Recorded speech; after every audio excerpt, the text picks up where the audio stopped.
So, welcome. I'm going to call the meeting to order at 9 o'clock. And Deputy Clerk of the Board, could you conduct a roll call? I certainly can. Supervisor Brown? Here. Supervisor McCowan? Here. Supervisor Jurdy? Here. Supervisor Williams? Here. And Chair Haschak? Here. Thank you. All right, I'm going to conduct us in the Pledge of Allegiance. Let's see it up there. Okay. Ready? I pledge allegiance to the flag of the United States of America and to the republic for which it stands, one nation, under God, indivisible, with liberty and justice for all.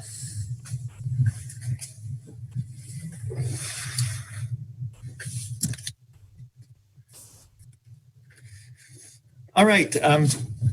Welcome everybody to the May 12th meeting, special meeting to deal with COVID-19 issues. So in order to speak via telecomment, one must submit a speaker form online before 8 a.m. the day of the meeting. The link to the telecomment request forms can be found on both the first and last pages of the meeting agenda and on the Board of Supervisors website under Agenda and Minutes and Public Engagement. If you have submitted a telecomment request for either public expression or consent calendar, please call in now. All right, so we're on to agenda item number 3, which is public expression. We have one person who has gone through the appropriate steps. So is Tim Celebrasi on the line? No, he is not. Okay, then we will come back later and see if he's on the line.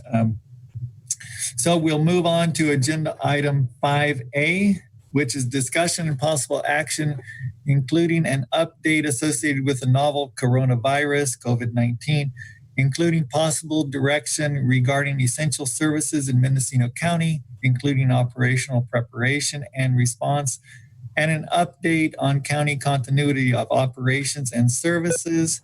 And the sponsor is the Executive Office. We have a list of speakers. And so I'm going to turn this over to the CEO, Carmel Angelo. And thank you very much, Ms. Angelo. Good morning, board members. Mr. Chair, Janelle Rao, Deputy CEO. Our CEO is starting a meeting with PG&E. It's a webinar on PSPS and wildfires, so she'll be in momentarily. We're trying to reach and ensure that Dr. Doohan is able to join us. In the interim, I would ask that perhaps we move on to one of the other speakers. We do have Sheriff Kendall online and also Karen Horner, who was prepared to give an update on the Parks, Museum, and Library. So I would ask the chair and the board's prerogative on which order you would like to take the updates. Okay, why don't we go to Karen Horner first and get the update on Library, Museum, Parks. Ms. Horner, are you on the line? Yes, I am. Morning, Supervisor Haschak. Good morning. Morning, everybody. So yes, I have submitted 3 plans, one for opening the library, one for the museum, and one for the parks.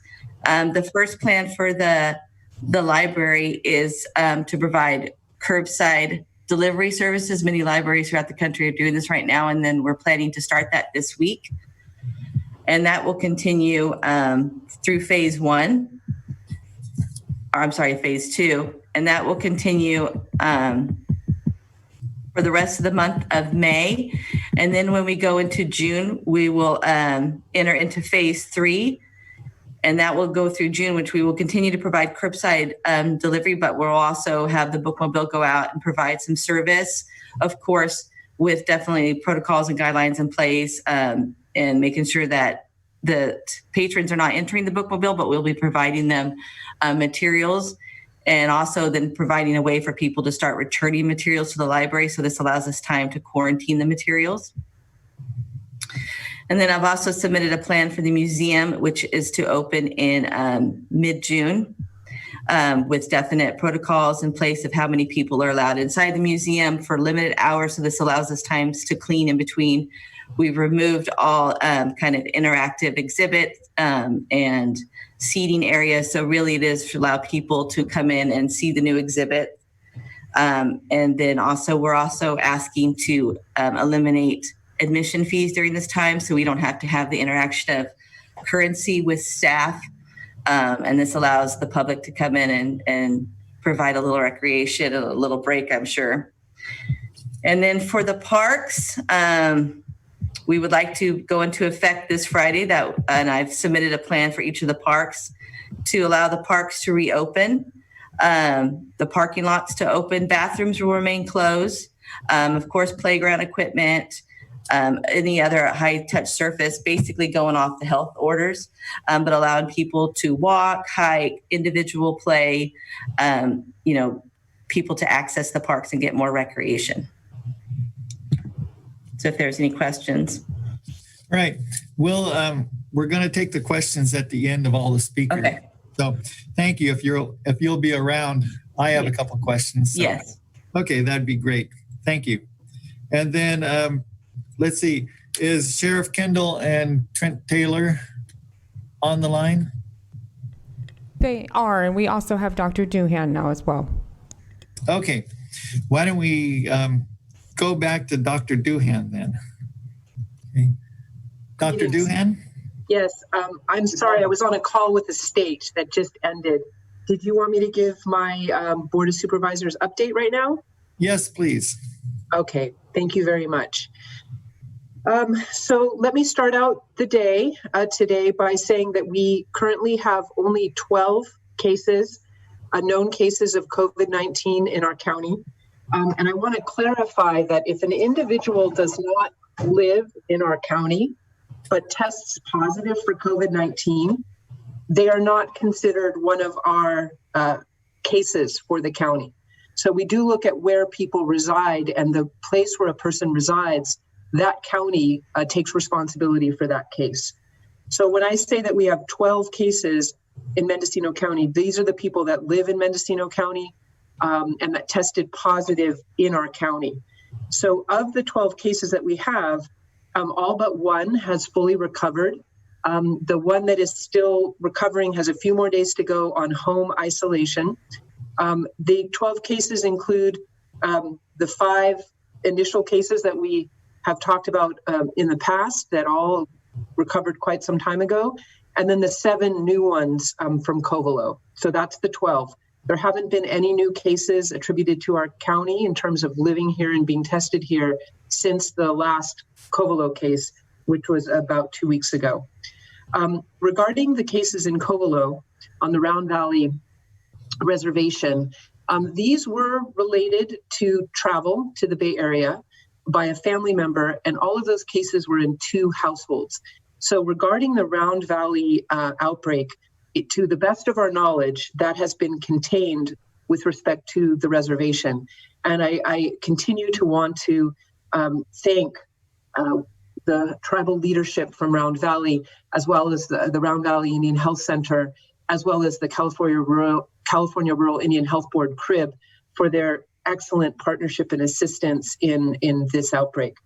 However, it is my opinion as your health officer that this outbreak has gone underground in the town of Covelo, where we do believe, based on our case investigation and contact tracing, there may have been some contacts in the town of Covelo that we have been attempting to reach out to, but have not been able to contact these individuals.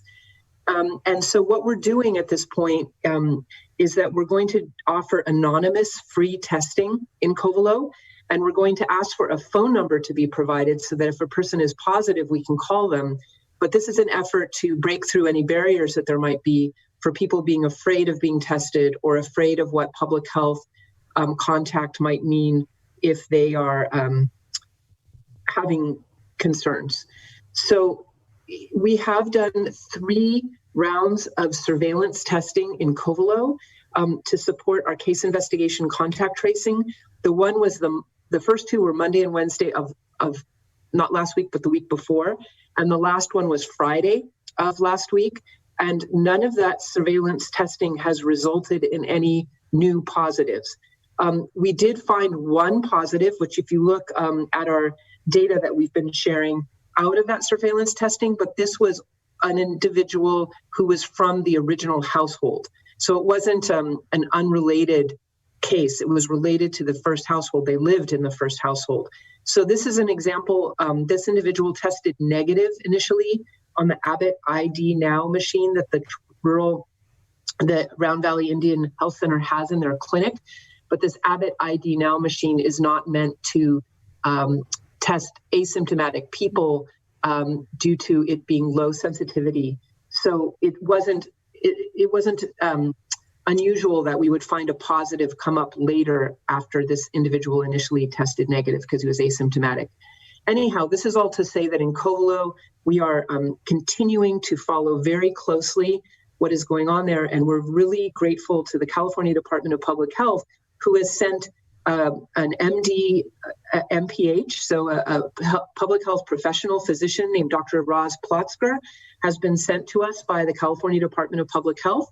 She's a professor at UC San Francisco and a health officer with the California Department of Public Health, and she arrived yesterday. And she is coming to assist us with continuing to follow on the Covelo outbreak, because as I've said before, I don't believe it's over. I believe it's gone underground, and we are going to continue to focus on this outbreak moving forward. But so far, we have not found any new cases. Now, I did get news last evening from my public health team that we had received a call from Dr. Miller from the Fort Bragg Hospital, the new Adventist hospital on the coast, because Adventist has now taken over that hospital, that there is a positive case that's been identified, and Adventist will be announcing this today. This case is in a nurse that travels from Oregon to the Fort Bragg Hospital to work, what we call a traveler nurse, but this is a nurse that's been working there apparently for some time, but lives in Oregon. And this individual has tested positive, but not in our county, and doesn't live in our county. So this is not a case that we would report or that we would even follow, because it would be the responsibility of Oregon State Public Health to follow this case. But nonetheless, Public Health remains absolutely ready to stand by and assist Adventist Health as they do the investigation within their workman's comp or their HR system to look at who might have been exposed to this nurse while she was working. But I do want to share that I just got this information last night, which was the first time that it was available to public health, because that test that was done out of state was just resulted last night. So we got the information very quickly, and I do appreciate Adventist Health for sharing information with us. And as I said, we stand by ready to assist once they do their initial work to evaluate this exposure. And as I do understand it, they did about 30 tests yesterday of people that were in contact with this nurse, and those are being processed today at the Ukiah Hospital. So regarding the overall picture of where we stand in the pandemic, as I said, we have 12 cases, we've had no deaths, we have had no uncontained outbreaks that we are aware of. We have had all of our cases recovering at home, with 11 fully recovered and one more doing very well and being days away from being released from isolation. All of the contacts have been quarantined. We have done a very good job with our case investigation, contact tracing, putting people in isolation and quarantine, which has backed up my isolation and quarantine blanket orders. We have done a good job with our MOOC, getting stockpiles of PPE. Our hospitals have done a good job of surge. We've done everything that we can do within our county to be ready for limited reopening. Regarding testing, which remains an area that is a challenge for us, we've also really done remarkable work in this area. Up until this point, we've done over 1,700 tests in our county. 1,650 of those are negative, 12 are positive, and 38 are pending results. These tests, about half of those have been surveillance testing, and a significant number of the surveillance testing has been done with UCSF, which has been offering a free program for testing that goes till June 7th. Additional testing has been done by our excellent clinics in our county that use commercial testing to send samples away, such as Quest. Other testing has been done by our hospital partners, Adventist Health, which has one PCR machine in the Ukiah Hospital and another in the Howard Hospital.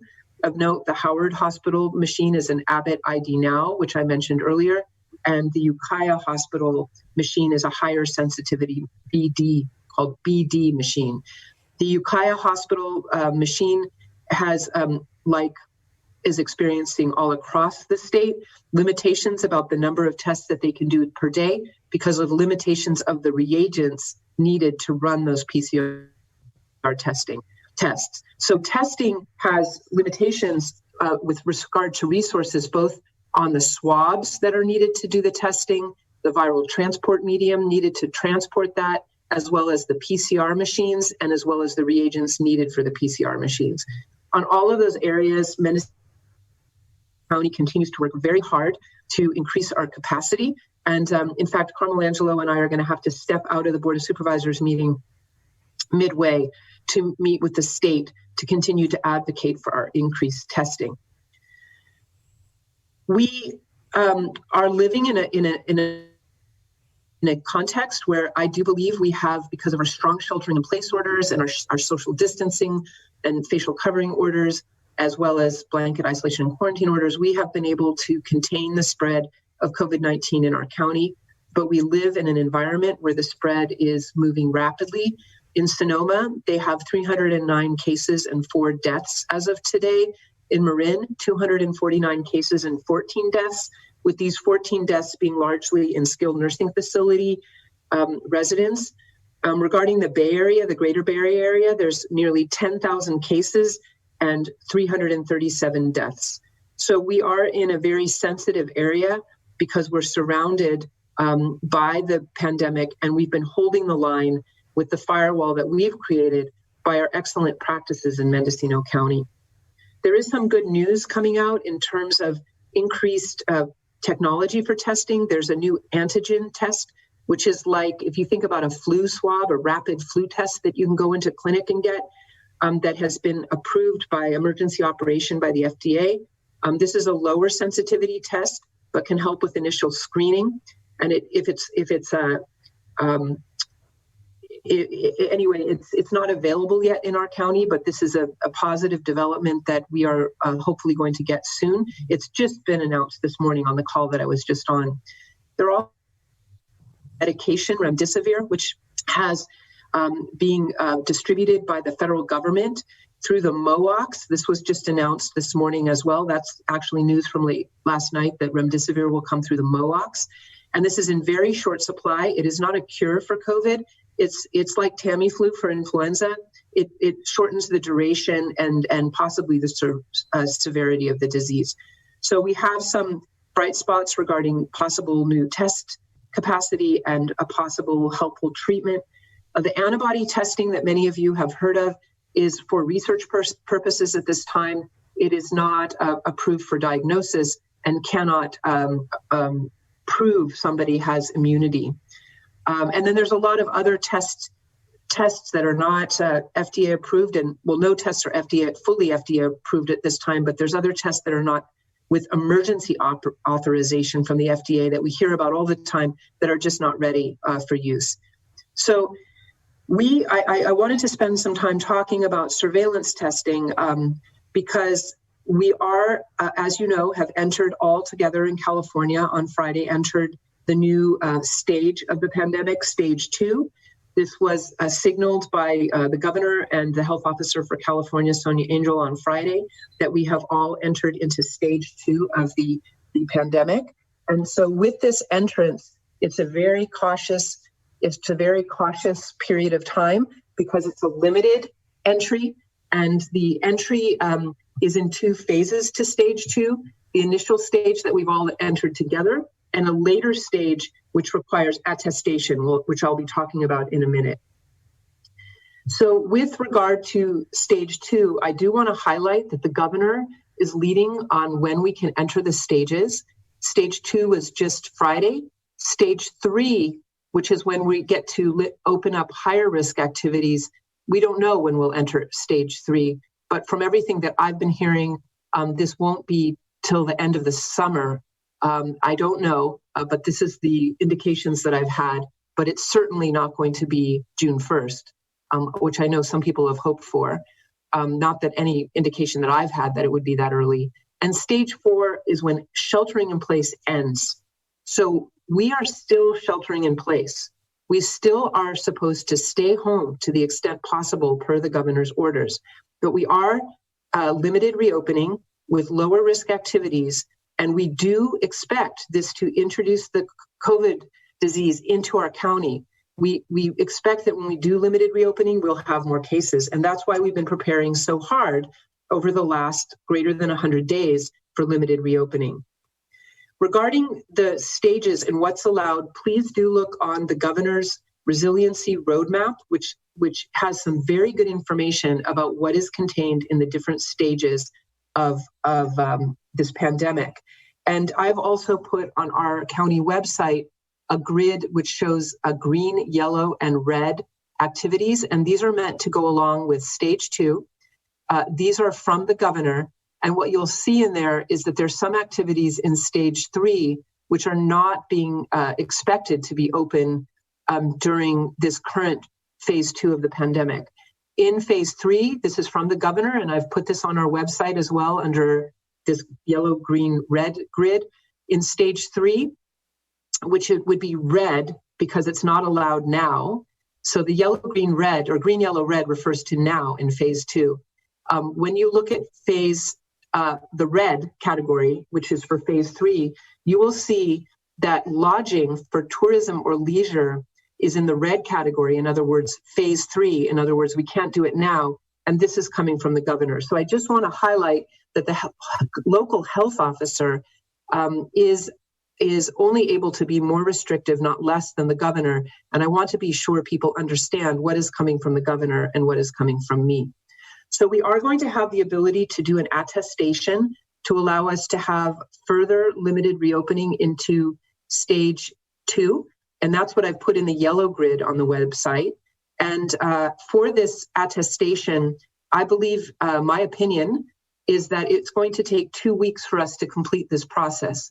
So I have directed my staff to already start working on the attestation process for 2 weeks.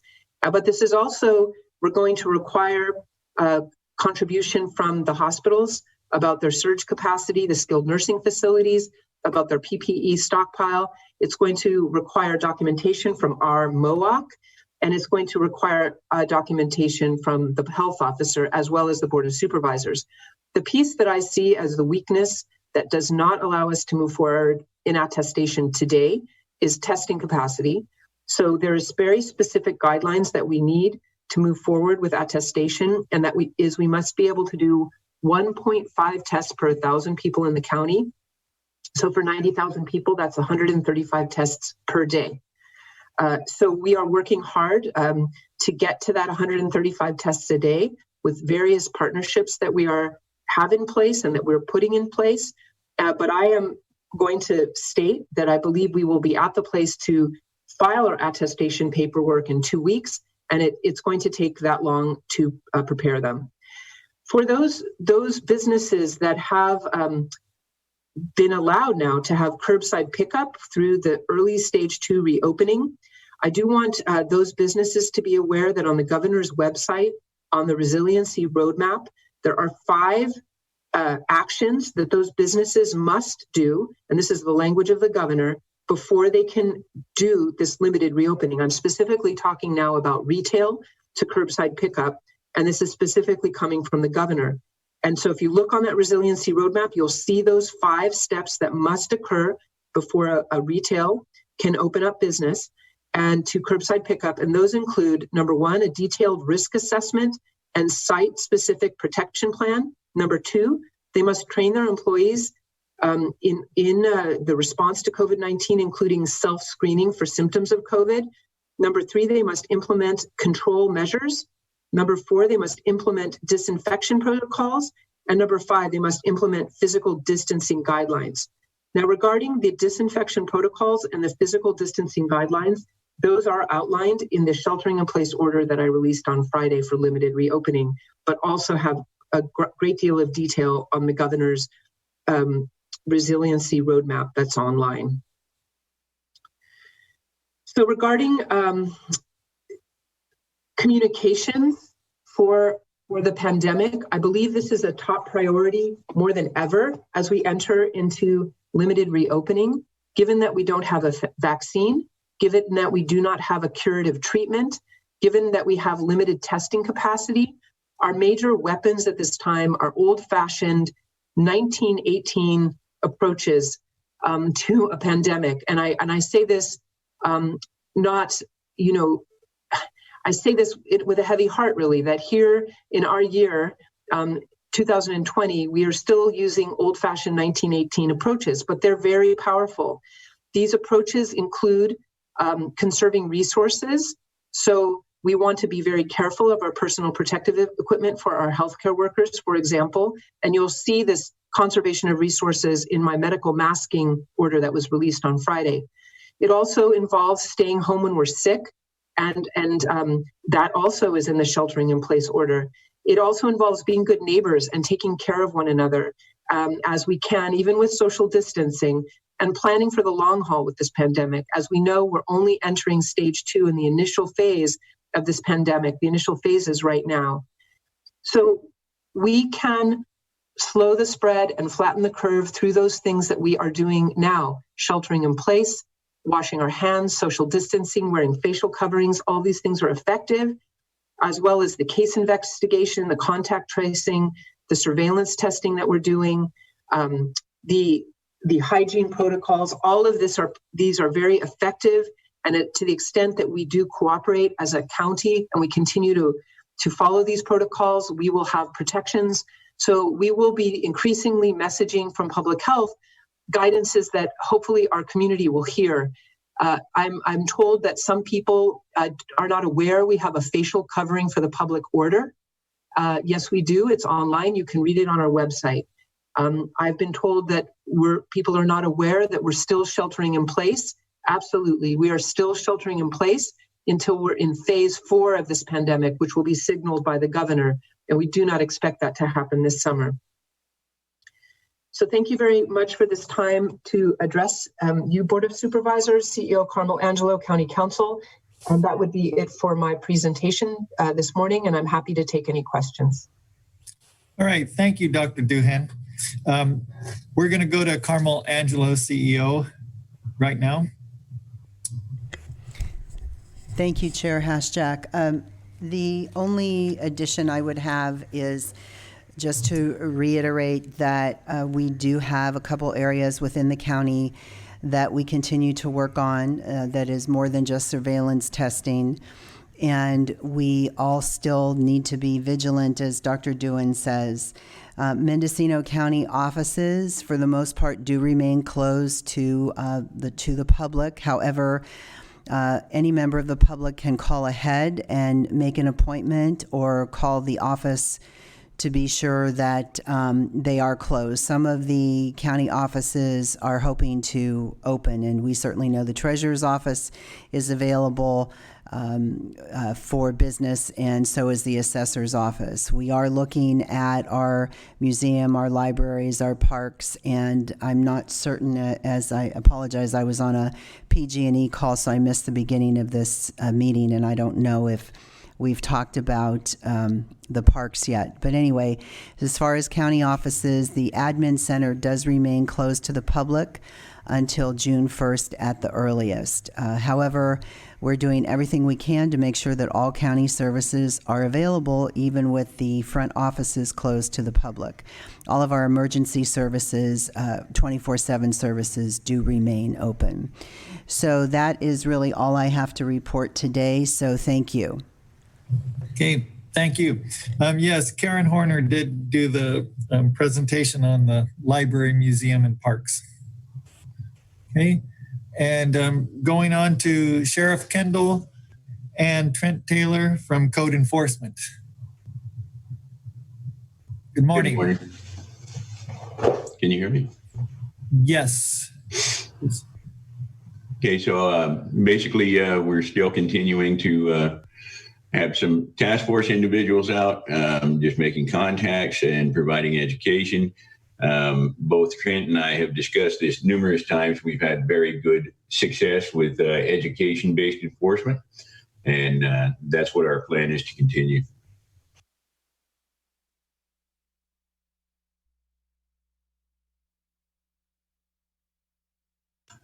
Mr. Chairman, I think you're muted. Is Trent Taylor on the line? Good morning, Trent Taylor, Code Enforcement, Mendocino County. Thank you. I have really nothing to add. The sheriff and I have been communicating pretty regularly, and I've been communicating with the task force in the field. We still are getting complaints and responding to those, although I would say that the volume of complaints has gone down significantly. We're getting good compliance. There's a lot of rumors floating around, but we've chased down some things. We haven't had too many issues related to business lately, more coastal lodging type of issues.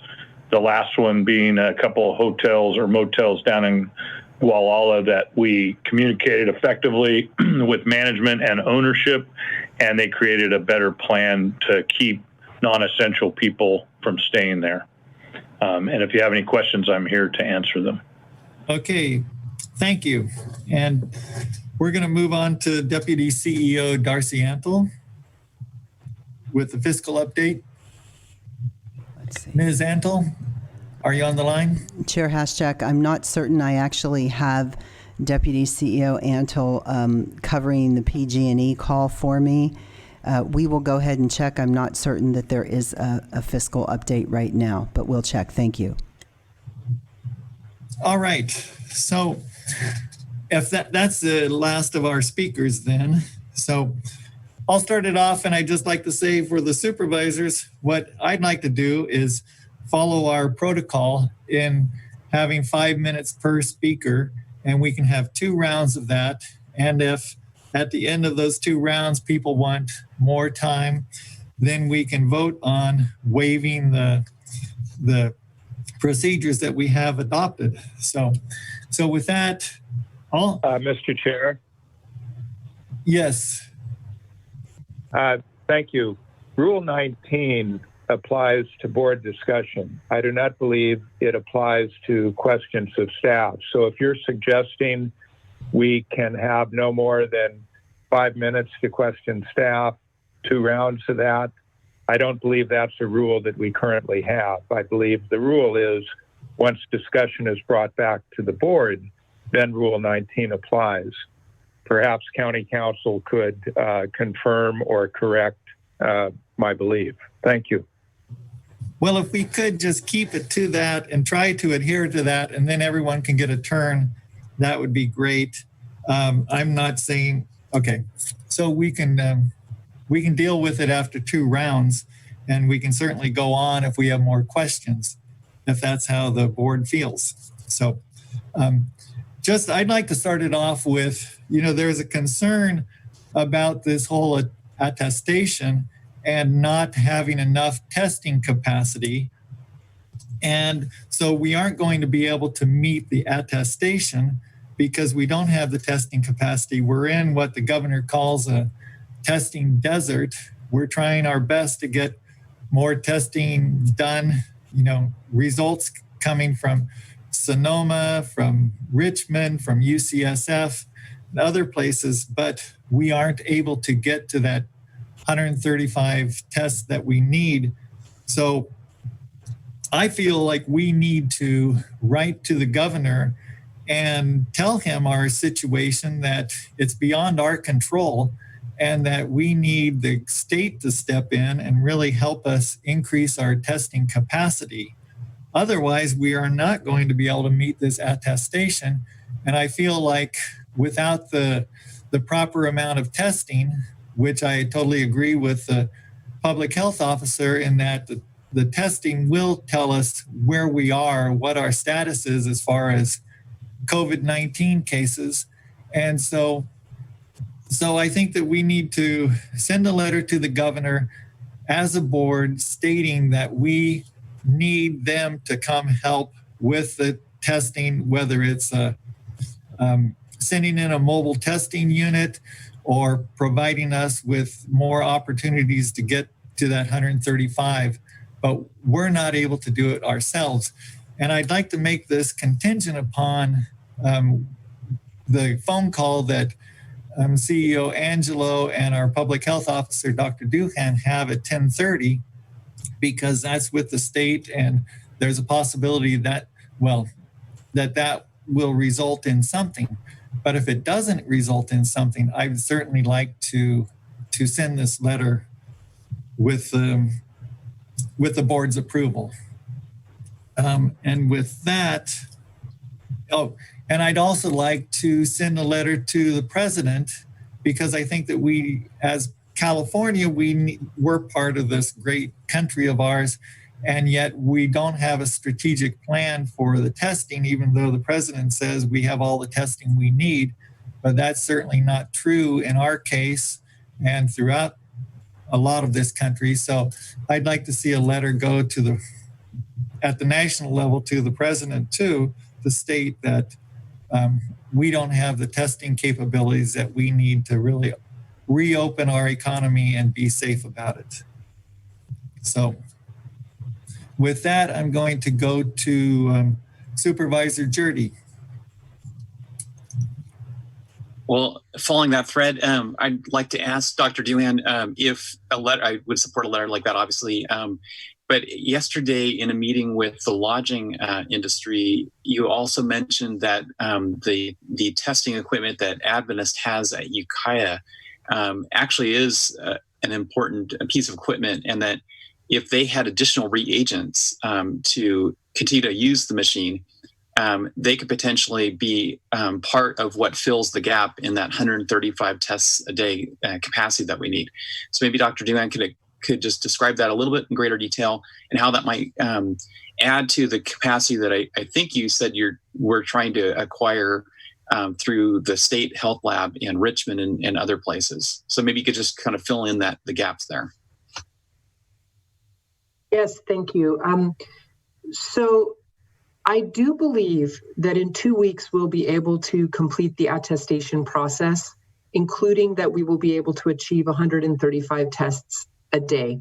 I believe that because CEO Carmel Angelo and I have been working truly night and day on this, and I believe we're being heard. We also have some support from for example, Assemblyman Wood and Senator McGuire, who've been very strong advocates for us. So I am hopeful that in 2 weeks, we'll be able to complete our attestation and be able to attest that we can do 135 tests a day.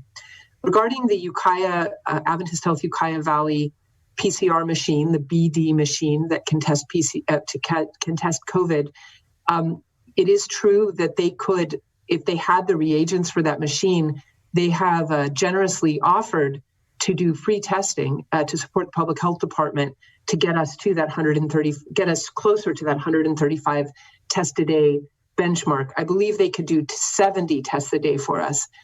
The problem is that it's a nationwide shortage of these reagents. If it wasn't a shortage, they would have the ability to do that testing right now. But this shortage for the reagents is across our country. So what we're working towards is raising up the importance of our rural region as the gateway to the more rural north, and to raise it up as an equity issue as well, because all rural communities are more fragile in terms of their healthcare systems. That's universally true about rural communities. So we have that increased fragility of a rural healthcare system that all rural communities do, making us have an equity issue that we need more support. And as well, we're located in a firewall that we can protect the more rural areas to the north. So for these reasons, I think we have a very good argument about why we, of all the rural counties, need more support for our testing. And I'm hopeful, very, very hopeful, that we'll get what we need within 2 weeks. Does that answer your question? I think so. Can I just ask a question of Director Horner about the libraries? Yeah. Go ahead. So Director Horner, so the libraries have been closed. You go to the county website for the libraries and it shows that the library staff is available to answer questions. So for people who have misplaced their library card but are thinking, gee, this is a really good time to get a book at curbside pickup or to download a digital book onto their tablet or laptop or whatever, what's the process that they would go in? Would they just phone the library during office hours? Would they send an email? How would they obtain a library card if theirs is lapsed, if they don't know where their library card is, don't know their library number? Because I believe it requires that kind of information in order to download a book. So yes, so we have it set up. So of course, if anybody calls, we can look up their information for them, and we can do the curbside pickup through their library account if they have an active card and they've just misplaced it. If they don't have a card, or if there's other issues that they call, we can take care of it. But we do have online cards so that people can access the electronic resources and downloadable materials without having to actually go and get a physical card in the library. And that's just through our website. So we do have that capability for people who, of course, don't have a card and can't get in, but still want to check out items. So it's very easy, and they can just call the library and the staff will help them, and it's all on the website. Thank you. All right. Supervisor Williams. Yeah, questions about two themes on Covelo. I think if I heard you right, we believe there may be spread, and it's in a community that doesn't want to come forward and work with us. And so we're unable to track. And I think you said this is not related to the reservation. This is outside of the reservation in Covelo. Can you talk a little bit about why we don't have cooperation? And aside from the anonymous testing, is there anything more we can do to limit the spread? Do you feel these individuals are self-isolating? So when we do, one of the tools of public health, one of the old-fashioned tools, if you will, but very powerful tools, is to do case investigation and contact tracing. And we were very grateful that CRIB, the California Rural Indian Health Board, provided us with an expert in case investigation, contact tracing, Audi Ayala. And it was through her very detailed interviews with the original 7 cases that she became aware of a contact of one of the original households. So there's only 2 households on the reservation involved. They've done a very good job of containment on the reservation. But she got information from one of the cases from the original household about a close contact of that individual.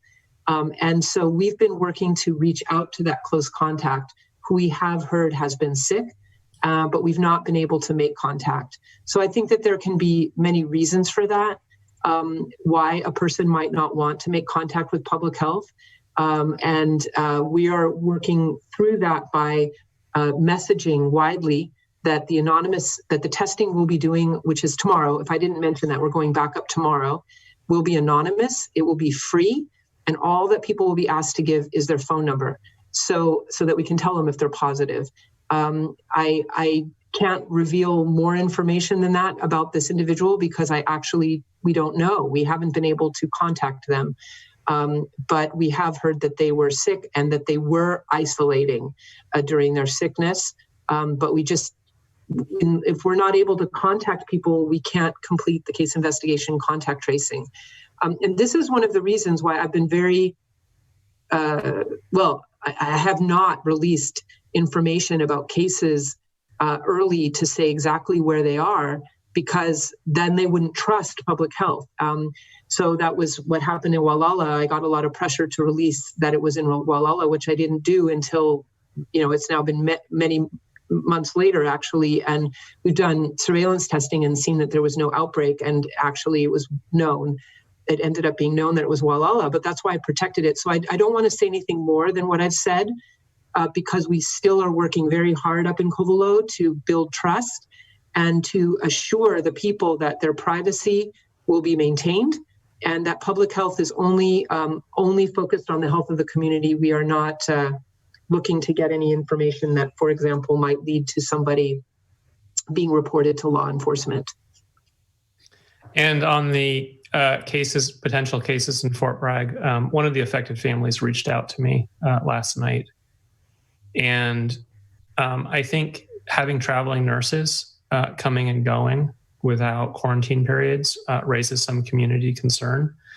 If we've had community spread as a result, do you see any change in protocol? Are we already following best practices on some amount of quarantine for healthcare workers that are flowing through our communities? So as this pandemic has evolved, there's been an evolution of how to address the limitations in workforce that we have among healthcare professionals. And from the beginning, since I've been speaking with you, I've been speaking about the fact that healthcare professionals are one of the most high-risk populations, and therefore that's why we have to protect them on the front lines. So as the pandemic has evolved, there's been changes in practice regarding how to address limitations in healthcare workforce. And it is not required by the CDC any longer to quarantine individuals who are healthcare professionals who've had an exposure even.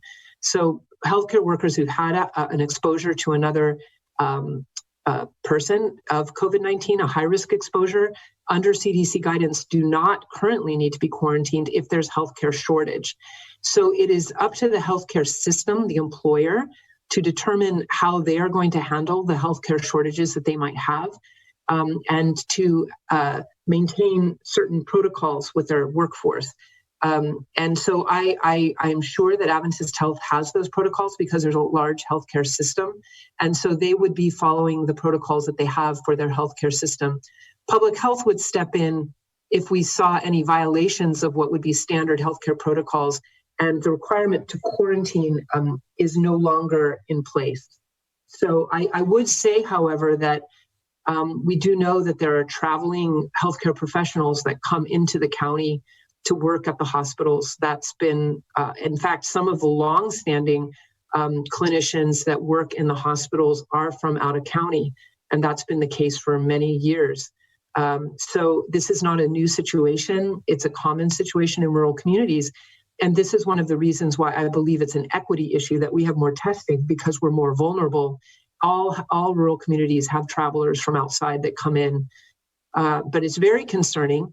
And I share your concern, and I look forward to hearing from Adventist Health what their plan will be moving forward. Thank you. All right. Thank you. And then we'll go on to Supervisor Brown. Thank you, Mr. Chair. And since I'm fourth in line, I think almost everything's been covered that I had questions about. And so I believe we can move on to Supervisor McCowan. All right, Supervisor McCowan. Thank you, Mr. Chair. So I just wanted to confirm we are opening all county parks. I believe you may have said Friday, Director Horner. Yes, Friday. Okay. Thank you. I did hear from people that were surprised that they weren't open last Friday, since it was widely anticipated that that would be allowed based on the new orders coming out. But at least we'll have them open this Friday. So thank you for that. I do have a couple of questions to the health officer about what is allowed or not allowed. One item specifically being recycling. We did get a communication from the public that the recycling center on site at Waste Management on Pudding Creek Road is closed. I'm aware of another recycling location in the county that I believe has been continuously open. Are recycling centers that are associated with waste collection be able to open, provided they follow appropriate social distancing, which, it'd be one car at a time, maintain the 6 feet, et cetera? Well, I think this is a good example of clarification about what the health officer has closed and what might have been closed by other agencies. County Council can confirm this, but I do not recall at any time closing recycling facilities. Thank you. So that clarification can be put out to the company, and then they can make their own decision.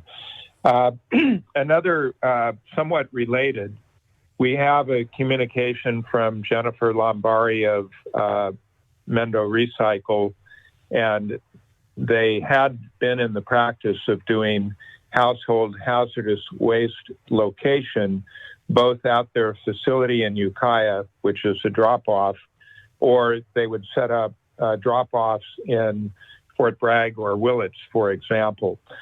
They have a plan where they could reopen with total conformance to social distancing. They are concerned that if the remote drop-off that's convenient to people in those areas is not reopened, people will revert to their old practice of simply throwing household hazardous waste into the trash. Can you give us any guidance on whether household hazardous waste collection at an off-site location would be allowed with proper social distancing? Would that fall under waste collection? I would expect so. I don't believe that was the health. I do not believe it was the health officer's orders that closed that. And potentially, you're not aware of anything in the state that would require that closure? I am not. Thank you. So I don't know if I'm at my 5 minutes, Mr. Chair. I do have some questions about the attestation process, but I'm happy for you to come back to me. All right. Mr. Chair, this is Supervisor Brown. I'll give my time to Supervisor McCowan. You can have mine too. Okay, go ahead. I want to say to my colleagues, be careful. Well, thank you. So with the attestation, and I believe, Dr. Doohan, you've said that we can meet every criteria currently except for the testing. Is that accurate? Well, keep in mind, this attestation process was only made aware to the health officers less than a week ago, and we're still learning about it daily. And it requires partners such as the hospital, skilled nursing facilities, the MOOC, to participate in that attestation, as well as the Board of Supervisors.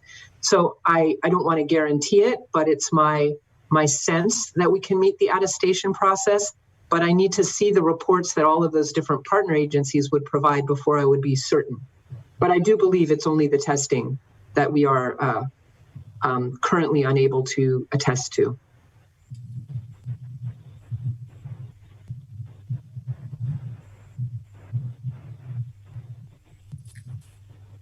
Supervisor McCowan? Oh, I'm sorry. I was on mute. Thank you, Dr. Doohan. And I think we're in the position we are where, on the face of it, it appears we can meet the criteria because of all the work that you and our county staff and our community partners did initially. So, for instance, one of the criteria, could the hospitals meet a 35% surge? I believe that work was actually done primarily in March to show that we can. And then one of the criteria is a letter from the hospital saying that they are prepared. But so, I think this information I could go down the list, the information for most of the things is out there. And then there are a couple of specific criteria that require the county to develop a plan, and presumably that might fall primarily to you. So there has to be a plan for the stages of reopening that would be allowed if the attestation is approved. There has to be a plan for if we have adverse experience, how do we modify the openings to help contain any outbreaks that may occur. So, it's all very achievable, And we do hope that you and CEO Angelo will get a favorable answer on testing today. But the reason I have consistently advocated for let's reopen to the degree that we safely can with proper social distancing and facial covering and other safety protocols in place is this is actually life and death for small business in Mendocino County. And every day of additional restrictions dooms another small business. So I wish there could be more of a sense of urgency about, well, for instance, your draft order released a week ago, Monday, would have allowed retailers to open to in-store with appropriate protocols in place. The governor did not. Presumably, you felt comfortable allowing that, and we could allow it if we had the attestation process complete. So to me, it's just an argument in favor of, yes, we want to be thorough, we want to be complete, but we also want to get through this process as quickly as we can so those things that could safely be reopened can. So I'm still a little concerned about, gee, I think it'll take 2 weeks. So have we taken the steps? Have we asked the hospital for a letter? Have we asked Coastal Valley if they're the ones that would certify that the nursing homes and healthcare providers have sufficient PPE? You know, have we started asking them? Have we reached out to the Department of Public Health for technical assistance, which is available to us as we go through the process? So that's kind of my question. Are we taking the steps necessary to complete the attestation process and making those contacts? And if not, when would we? So this is a process that was announced on Thursday of last week. It's brand new. Today's Tuesday. I've worked every day since Thursday with continuing to have no days off for over 100 days. So the idea that I'm moving at a slow pace is a little surprising. I have directed my staff to start the process. I have been on calls daily with the state, learning about what the experience was for those health officers who rushed to submit their attestation forms this Monday, 3 days after, and it was very frustrating for them. They got, I think, the feeling that there was a backlog, even on the very first day, Monday. So I do not think that we're going slow at all. I think that saying that we'll have this in 2 weeks is actually going to be a very heavy lift for us. There's quite a lot of work involved. And we've started the process. Yes, we have. And I think that hopefully in 2 weeks we will have it ready. The other thing that is, very important to consider with limited reopening is that my sheltering in place orders that I released on Friday, which I spent many weeks working on in preparation, have some very significant opening that goes into the gray area of what the governor allows and is provided some cover by it goes into gray area of what the governor allows and is provided cover by what the Bay Area is doing. In other words, the Bay Area is not exactly in step totally with the governor because they released their sheltering in place orders ahead of the governor and being very, very conservative. But for example, opening up activities for children a bit more than the governor has allowed in early stage 2. So it's a bit out of step. But I have followed closely the Bay Area and pushed into the gray areas of the governor. So when you look at our sheltering in place orders that I have released on Friday, there actually allows quite a significant limited reopening. And I think we need to see the effect that has on our county before we go a step further. Let's see what allowing curbside pickup for all retail, and mind you, they have to go by those 5 steps that I mentioned earlier to reopen. Let's see how that goes. Give it a couple weeks. Let's see how it goes to allow people to recreate as fully as I've allowed in my orders, which is pretty significant. Let's see how allowing childcare to expand to not just essential workers, but to anybody who are guardian of children that have essential activities. Let's see what recreating in cars allows and the 50-mile travel allowance. This is more open than we've had in the past, and I want to give it a chance to see the impact of that, as well as we need to see what happens in Fort Bragg with this very concerning news that we got today. So rushing to beyond a 2-week period, which is not slow, that's actually a proper amount of time to wait and see what I've done already, the impact it will have. It takes about a month actually to see the impact of what opening will do.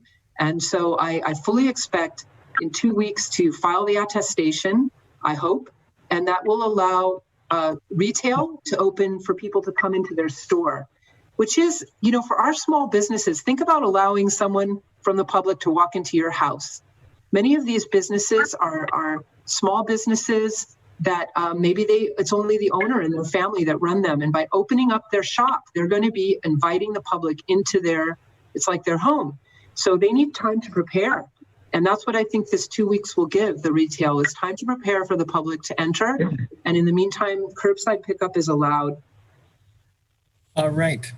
Well, let's keep moving on. Okay. And we'll go another round. Dr. Doohan, I have a question about the adherence to the order. And it's both the governor's order and our local county order. And how important is, just general adherence to the order in maintaining control over the COVID-19 virus? So this is one of our most powerful weapons we have against COVID-19 at this time, as I mentioned in my opening statement. It's these old-fashioned approaches like staying home when you're sick, social distancing, wearing facial coverings. These are among our most protective weapons at this time. And if people aren't complying with these orders, they're putting their neighbors at risk and themselves at risk. So as much as we can do to get compliance, which includes understanding of the orders, is important. And that's one of the focuses I'm putting forward to the DOC this week, is that we focus on the communications to the public so we can get the community to be our partners fully in our approach to fighting COVID-19 through social distancing and sheltering in place to the extent possible. Okay, so it seems like if we're trying to reopen, and certainly up to Dr. Fauci says that we can't reopen too fast and we can't do it recklessly, that we've done all of these steps in our county to make sure that the hospitals are ready. We have alternative care. We have the personal protective equipment. The one thing we don't have is the testing. And so the only thing that the residents of Mendocino County can do is adhere to the order, and then the testing is this gap that we have, and we don't know what's really happening without the proper amount of testing.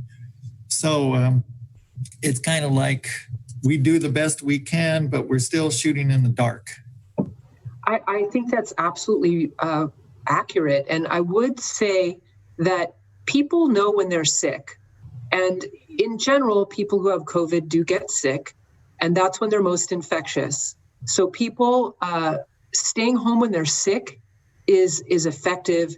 And that's what these facial coverings help us to do, because when we're in the asymptomatic or pre-symptomatic period before getting sick, the facial covering provides protection from others. So I agree that we are shooting in the dark, but to the extent that we all know when we're sick, that's a way that we're not in the dark. People that are sick should stay home to the extent that they can and call ahead when they seek medical care is actually a powerful way to prevent the spread. All right, thank you. And then to Karen Horner, with the libraries, I just wanted to be clear that according to phase 2 of the document you sent out, that the libraries will be open for curbside pickup as of yesterday. And so people can pick up books but they will not be returning the books to the library. Is that correct? Yes. So at this time, we're not asking anybody to return materials and until we have the capability of starting that, because most of the materials we get back belong to probably Sonoma County. And so we don't want to build up too many materials that we can't do anything with. But yes, we're planning on starting curbside this week. And basically what it entails is that the public we'll have an email, we'll put out a press release, we'll have email, and they can call the branch. They can request items that are located in that branch only. And we will then set a bag out at the door, and there'll be an arrangement of time when that person can pick it up. So there'll be no contact with staff and the public. It's just a matter of picking up the materials. Excellent. I thank you for working on that and getting that protocol in order. And also my understanding is that the seed libraries will be open. So yes, we're hoping that we can also then provide, through all of our branches have seed libraries, that they'll be able to also request seeds, and we'll do it the same way that we're doing the materials. There's a limit to the materials people request, and they'll be able to request seeds. And again, we'll arrange a pickup time, and they'll be able to pick them up just as they do the materials. Okay, thank you. And for Sheriff Kendall and Trent Taylor, with the public health order, are all parts of the public health order being enforced?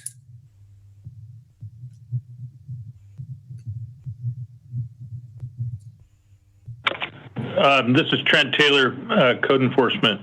I believe all parts of the order are being enforced. I'm not quite sure I understand the question.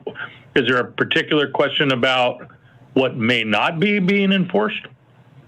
Well, I think that the sheriff had a statement about the constitutionality of some of the things in the order. And so I was just wondering about what was and wasn't being dealt with. Or enforced. I'm sorry, Matt Kendall's on. I was on the other side of the room for a moment. Yeah, Is that question for me? Yeah, the question was, are all parts of the public health order being enforced? Well, to the extent that we can't stop cars without probable cause to find out where someone is from. I can't stack deputies outside of essential businesses to check IDs because that's all in violation of the Fourth Amendment. But we can make contacts where it is reasonable. And if we make basically consensual contacts, we can speak to people.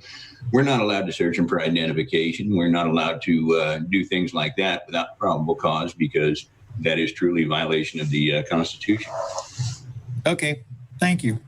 My time's up, so I'll move on to Supervisor Jurdy. Yeah, Dr. Duan, maybe you could explain a little bit more about what will be the protocols for businesses, or how you'll establish the protocols for businesses that will be opening in the second phase of phase 2, which could be in 2 weeks. For example, medical appointments are still allowed, dental, et cetera, but not for routine issues. But my understanding, according to your chart, in the yellow category, items that will be allowed in roughly 2 weeks will be routine medical or dental or eye care.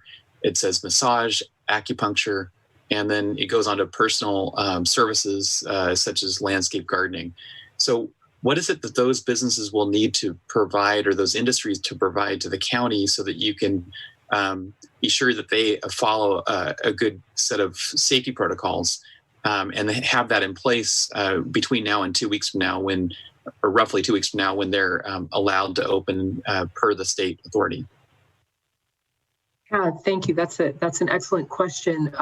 And to refer this green, yellow, red grid that I created, that is up on the county website under the Health Officer Orders tab, what it does is it uses this framework of saying right now in stage 2, based on what the governor has said, green is what we know we're allowed to do. Yellow is maybe we're allowed to do, and red isn't until stage 3 or later. So it's looking at a snapshot of now.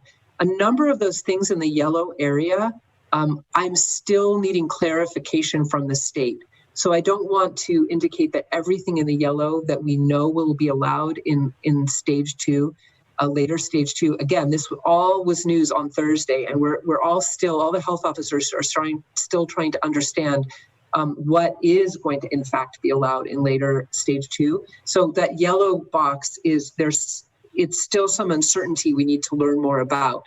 What is clear is that retail can open for more than curbside pickup. The governor was very clear on the messaging for that. So when you look on the resilience roadmap website of the governor, there are some excellent guidances provided by the state that are industry specific. And it also is where there's these 5 points that every business must do before they open. That is where I would guide businesses to look. So there's just it was actually an excellent thing that the state provided, or these guidance, industry specific guidances. So that would be the first place that I would direct businesses to look. Does that answer your question? I think it largely answers the question. I guess the other issue is, though, are you expecting representatives of these businesses to submit some sort of plan that becomes a template for others in their industry? Will they, on a case-by-case basis, be providing a plan to the county? I'm just not clear what it is that we need to communicate to them that they need to give to the county. I think that, again, this is a new process, and we do need to figure out how we're going to, I had no idea we were going to have this attestation process before Thursday. So we have to rapidly figure out a system for businesses to be able to give these documents somehow for review. And to also highlight here that we do have a new health officer coming in, Dr. Iser, and it's going to be part of the transition plan to make sure that Dr. Iser has a strategy for this as well. So I wish I could give you a more detailed answer right at this moment, but we still need to work out this process within the county of how we might receive these plans. But I am grateful that we have the ad hoc committee of the Board of Supervisors with West Company, and I would ask that there be support provided by this ad hoc to create a mechanism for receiving these plans and reviewing them. But a good starting place for the businesses as of today, which is less than a week from learning about this process, is to start looking at what's on the website of the governor and looking at that and responding to those requirements and that are industry specific would be a good first step. And we have 2 weeks before the attestation. My anticipation of when the attestation would be complete and ready to go, and it's going to be more than 2 weeks before we hear back from the state. So it's not going to be. There's time. I think there's time for this process to unfold, but definitely that is a priority. So I would ask the ad hoc to help with to develop a process for how we might receive these industry-specific plans. We could certainly do that. Thank you. Thank you. Okay, Supervisor Williams. In light of ever-increasing concern about the Covelo situation and now cases in the Fort Bragg area, or potential cases, how many positives will it take to set us back on the phase 2+? If we get X cases, will that cause us to delay? What is X? I actually don't know that number off the top of my head, because it's actually not one thing. It's the whole picture. So let's say we got 10 cases, but each of those cases was isolating well at home, had no contacts, and really posed no risk to the public. That's kind of the template of what I said when I did my press releases about the first 5, and they were true. If we had that, it wouldn't be particularly worrisome because each person would have been identified and isolated. However, if those 10 cases were all in skilled nursing facility staff or in occupants of a skilled nursing facility, that would be extraordinarily alarming. So I think it matters where the cases are located. And we've talked before about what are the high-risk locations: jail, populations experiencing homelessness, skilled nursing facilities, remote tribal lands, and healthcare professionals. So it all entirely depends on the nature of the cases. And again, I think it's a picture that we look at overall. So I don't have an exact number for you, but an outbreak, an uncontained outbreak, would be very concerning in a high-risk population. And Dr. Duhan, you brought up Dr. Iser. When will he actually begin as interim? And when will he begin working with you and getting a brain dump? Has that process already started? That process has already started. I am very grateful that he is able to step in some of the meetings that I've been participating in regularly and take on that role. I would have to defer that question as well to CEO Carmel Angelo and HHSA Director Tammy Moss-Chandler. But he already started the process of transitioning with me. And what is very helpful to me about Dr. Iser is he's well known as a public health professional in the state. And so it's not so challenging for me to have him take over those state level calls. I'm still participating in them now, but those state level calls, there's a lot of individuals on those calls that, it's very helpful to know them. Anyhow, the process has started. I just got a text message. Just want to share that at 10:40, CEO Carmel Angelo and I need to go over to this call with the state about testing capacity. Okay, very good. And then we'll move on to Supervisor Brown. Thank you, Mr. Chair. And talking about the attestation and approval process, it's my understanding from being on state calls that Department of Health has built up their staff in order to go over these plans.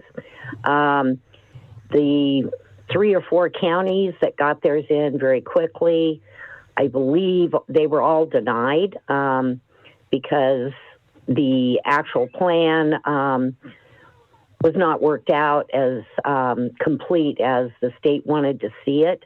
But before any plan can go in, you attest to it, but also doesn't it take action by the Board of Supervisors?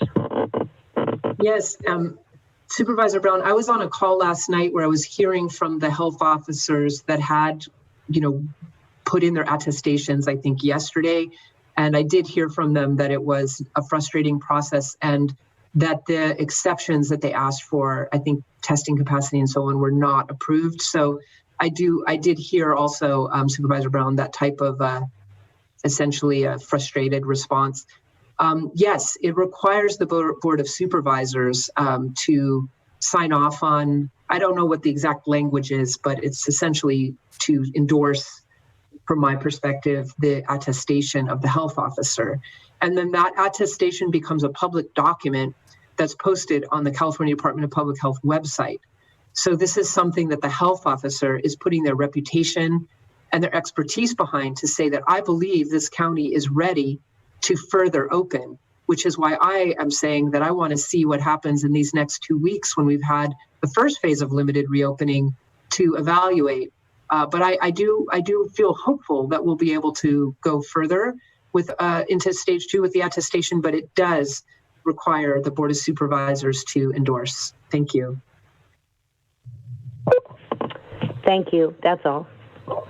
Okay, and Supervisor McCowan. Thank you, Mr. Chair. So let's see. Every question raises more questions. I do want to say one thing, though.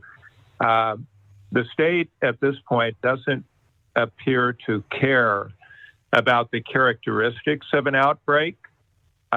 They have adopted the same standard for all 58 counties that if there is more than one positive confirmed case in 10,000, in 14 days.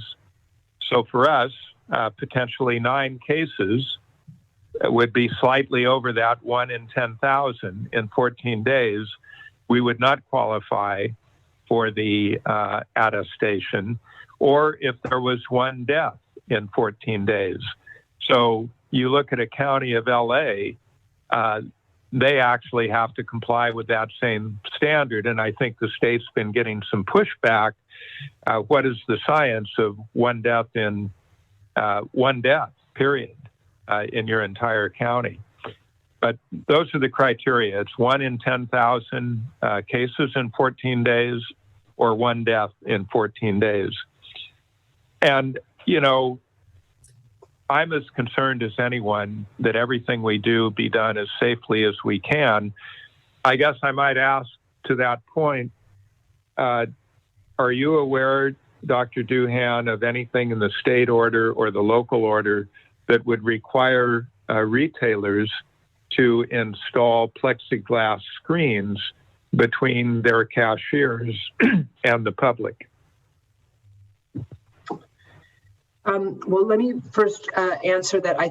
I know that if there was an outbreak in a skilled nursing facility, the state or a hospital, the state or a jail, these high-risk areas, they're not, those are looked at very carefully, and the state is monitoring that very carefully.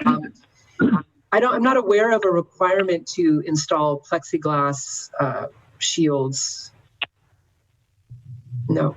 Well, thank you. Neither am I. And yet we see that many retailers, out of concern for the health of their staff and for the health of the public and the community, have installed these plexiglass screens. And I think we should all applaud them for doing so.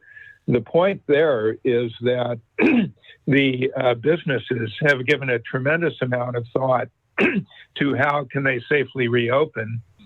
And, you know, it's almost surprising that there isn't an order that they install the plexiglass screens, which would be more protection than even the facial coverings, since social distancing isn't completely feasible in a checkout line. But I'm concerned also that I've heard the statements that we have no way of knowing where we are without testing. And yet, why, if we had this, we currently have this very limited reopening of retail for curbside, manufacturing, cleaning, child care. So that's a limited reopening beyond what we've had.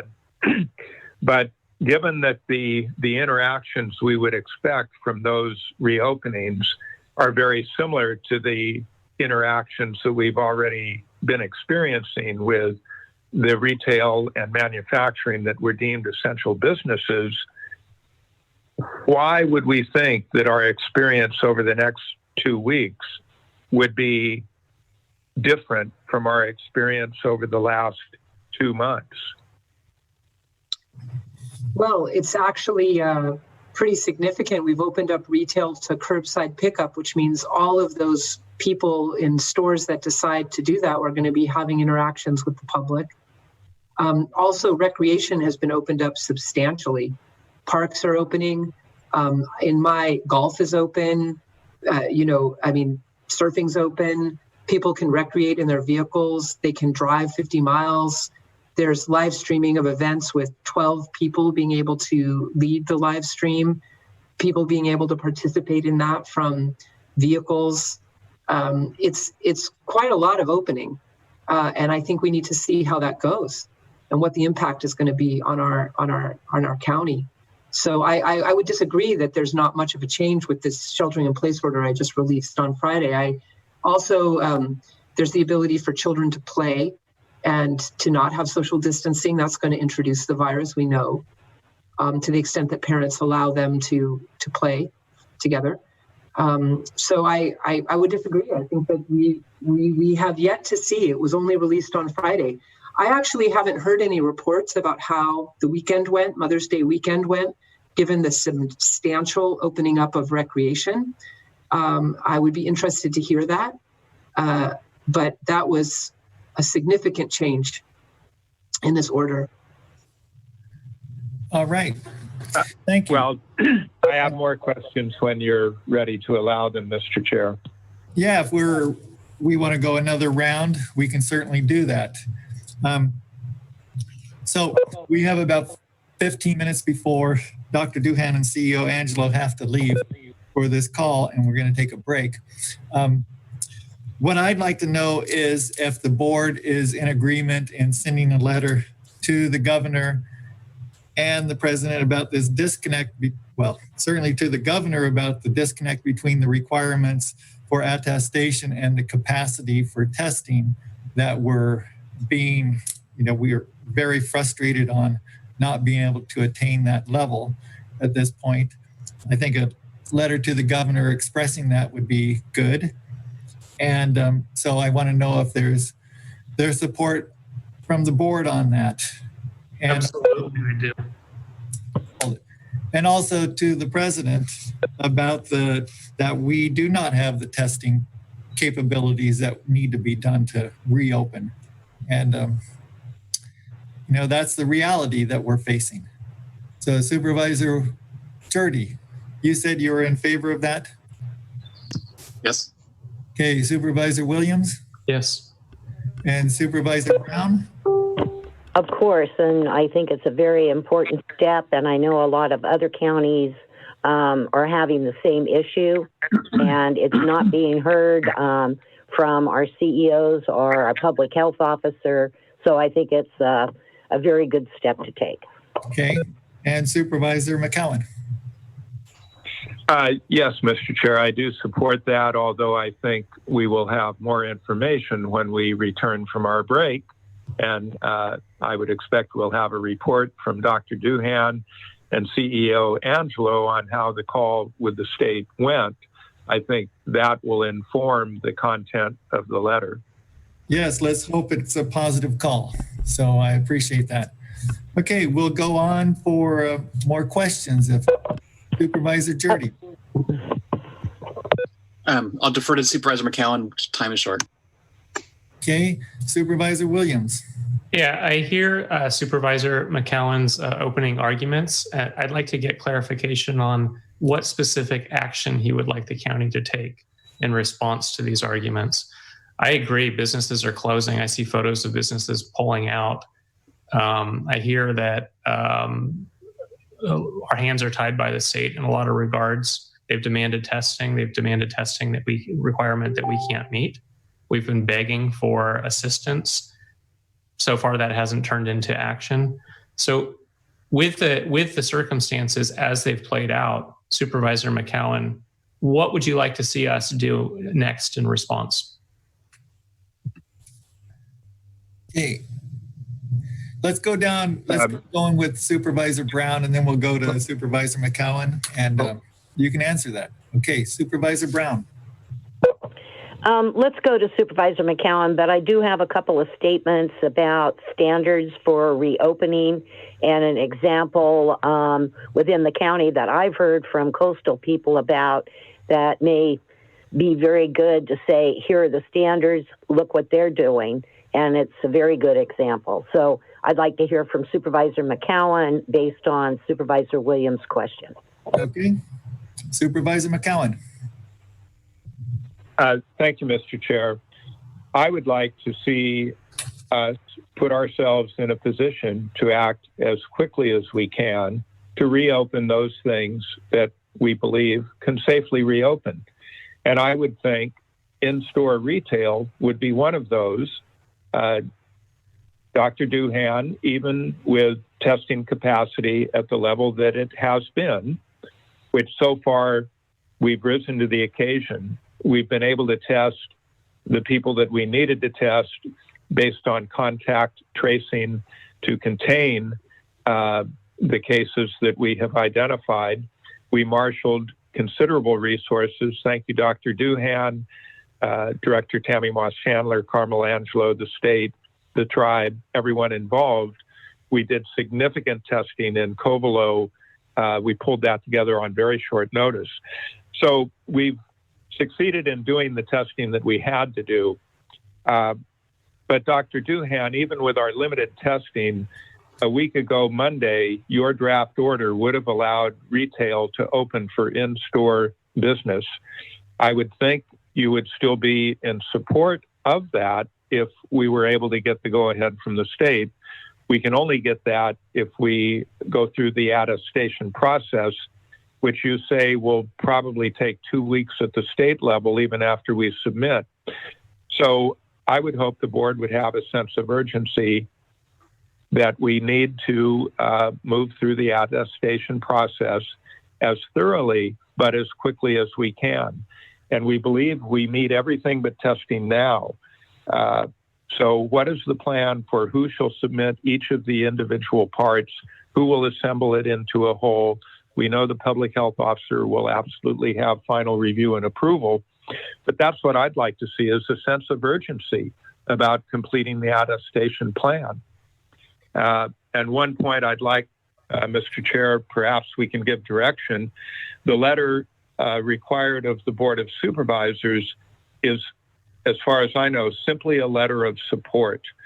I would like you to see if the board would support authorizing you as chair to provide a letter of support for the attestation plan, provided the public health officer believes the plan is ready and can be submitted. We shouldn't have to wait for anyone to come back to the board seeking a letter of support from the board. So I hope we can at least give that direction, authorizing you to sign the required letter of support. And I would hope we as a board would support moving through the attestation process as quickly but thoroughly as we can, and directing the executive office make sure that the health officer have all the resources she needs to accomplish that. Thank you. Right, Supervisor Brown. I'm fine. Thank you. Okay, so for Dr. Doohan,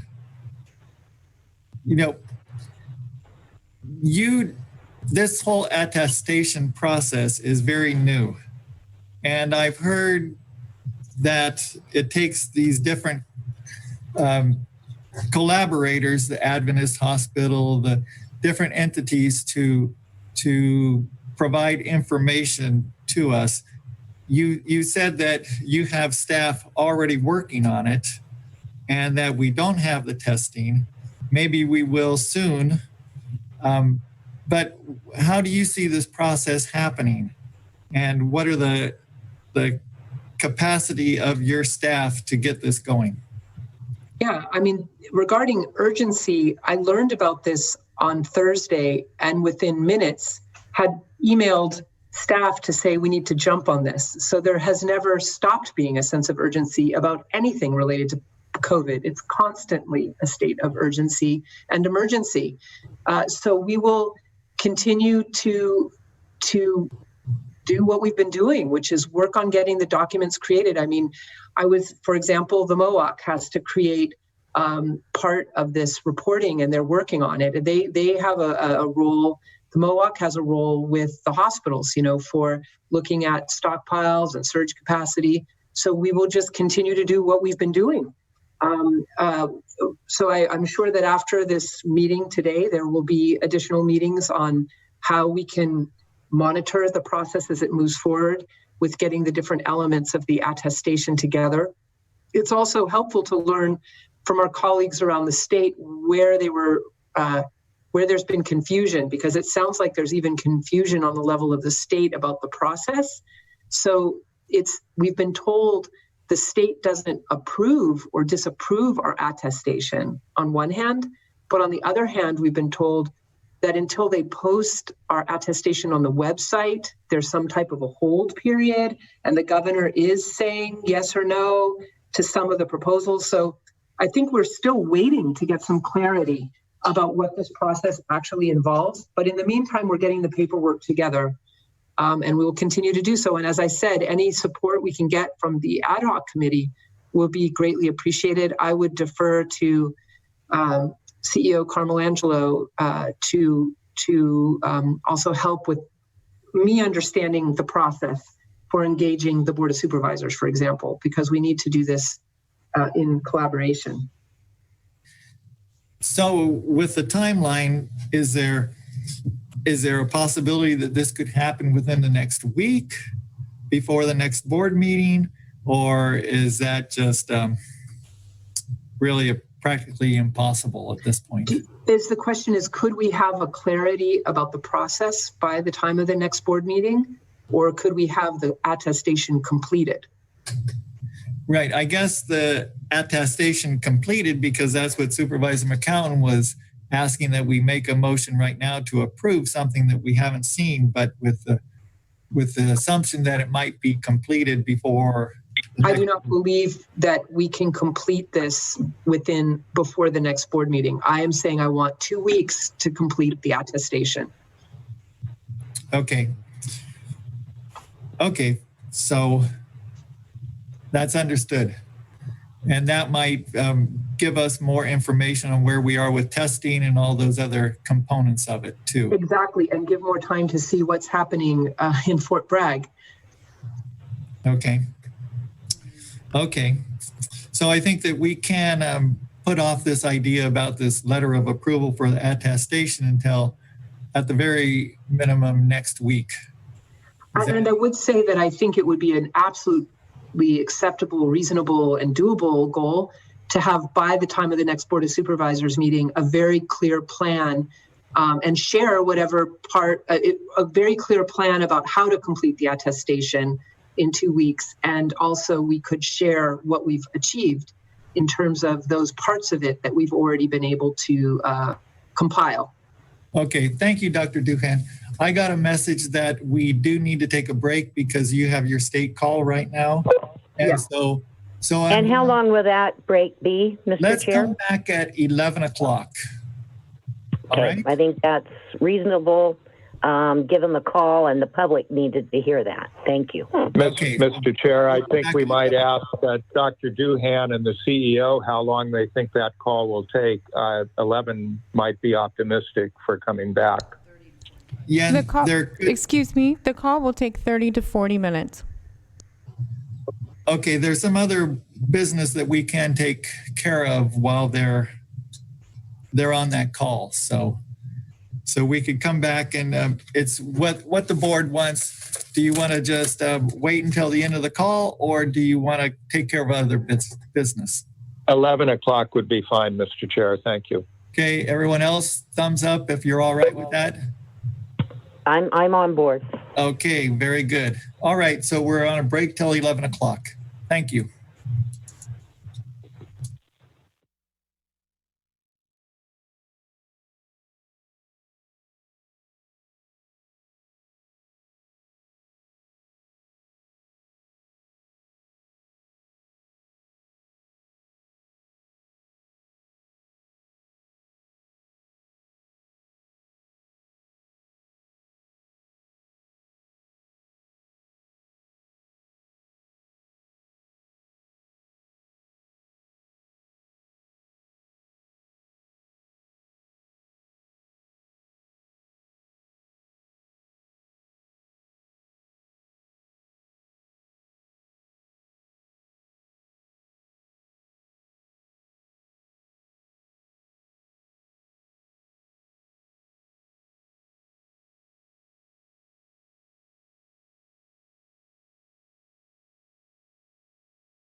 And let's see, we will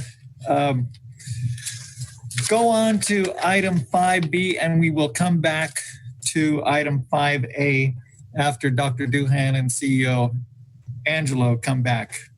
So agenda item 5B is discussion and possible action, including approval of retroactive Second Amendment to Agreement number SS 19-084, PA number 20-86 with Mendocino Coast Hospitality Center in the amount of $28,710 for a new total of $78,710 to provide emergency shelter services in Fort Bragg and the Mendocino Coast region during the COVID-19 pandemic for the period of March 16th, 2020 through May 10th, 2020. And the sponsor is the Health and Human Services Agency. So I'll turn this over to is Tammy Moss Chandler on the line. Yes, good morning, Chair Haschak, members of the board. This is Tammy Moss Chandler, Director of Health and Human Services. This item today, you'll recall we've discussed this topic of expansion of shelter services in response to COVID-19 at your meetings here at the Board of Supervisors. On March 30th, I provided a memo with updates around various efforts to prevent the infection or spread of COVID-19 among the populations experiencing homelessness in Mendocino County, and then provided an update in early April to your full Board of Supervisors. I want to thank the ad hoc committee of Supervisor Jarity and Supervisor McCowan, who have met several times around the topic of addressing concerns among the homeless population in partnership with the Continuum of Care for Homeless Services in Mendocino County and the current co-chairs, Jackie Williams and Dan McIntyre of the Continuum of Care. They've also met with ad hoc members in both the city of Fort Bragg, as well as ad hoc members from the city council and city of Ukiah, among many other meetings, to really assure that we're addressing and meeting the needs of people experiencing homelessness during this pandemic. This particular action item before you today goes back to the expansion and continuation of emergency winter shelters through Mendocino Coast Hospitality Center. Initially, you may recall that the emergency winter shelter, which is provided in partnership with a variety of faith-based partners along the coast, was scheduled to close on March 15th. And as we did our initial assessments of needs in the population around COVID-19 in early March, we identified this need right away, worked in partnership with Executive Director Carla Harris to rapidly develop a plan to assure that the emergency winter shelter didn't close on March 15th. You may recall that was even before the shelter in place orders were enacted later that week. And we were in the very early stages of assessing the homeless population, assuring that we were addressing needs in various congregate care settings throughout the state. Carla Harris worked with her team to staff and continue the emergency winter shelter that week. We first asked her around March 10th, and by March 15th, she had a plan in place to continue emergency winter shelters. We continued to work with Carla Harris during the expansion of the shelter-in-place orders to assure that there were needs met, really with our initial focus on identifying people who were over age 65 or particularly vulnerable because of medical conditions, but really assessing all the needs among the homeless population. Since that time, we've done surveillance testing, as you know. We've really implemented our pandemic prevention hoteling, moteling program, which now the state and federal government are calling Project Room Key. And they are funding partners with us to put in non-congregate care settings more than 200 people in Mendocino County who are experiencing homelessness. And we've really worked closely with Mendocino Coast Hospitality Center so that they could ramp down their emergency shelter, transition people into the Project Room Key program, as well as into their year-round shelter. So this contract is coming to conclusion this week. This item before you is to assure that we can pay and reimburse for services over the last 2 months for the emergency winter shelter. And with that, I'll turn to the board for any questions. I don't have a question, but just a comment. I've talked to county staff, and they've reported that they have detailed documentation that's been submitted by a hospitality center. So so there's documentation that backs up beyond what is on our agenda. Okay. Anyone else? Yeah, I have a question. Governor Newsom early on expressed that when COVID passes, we won't be putting these people back out on the street. There will be some next steps. Do we have any insight on what those next steps will be? What is the transition plan? We have received through the chair, thank you, Supervisor Williams.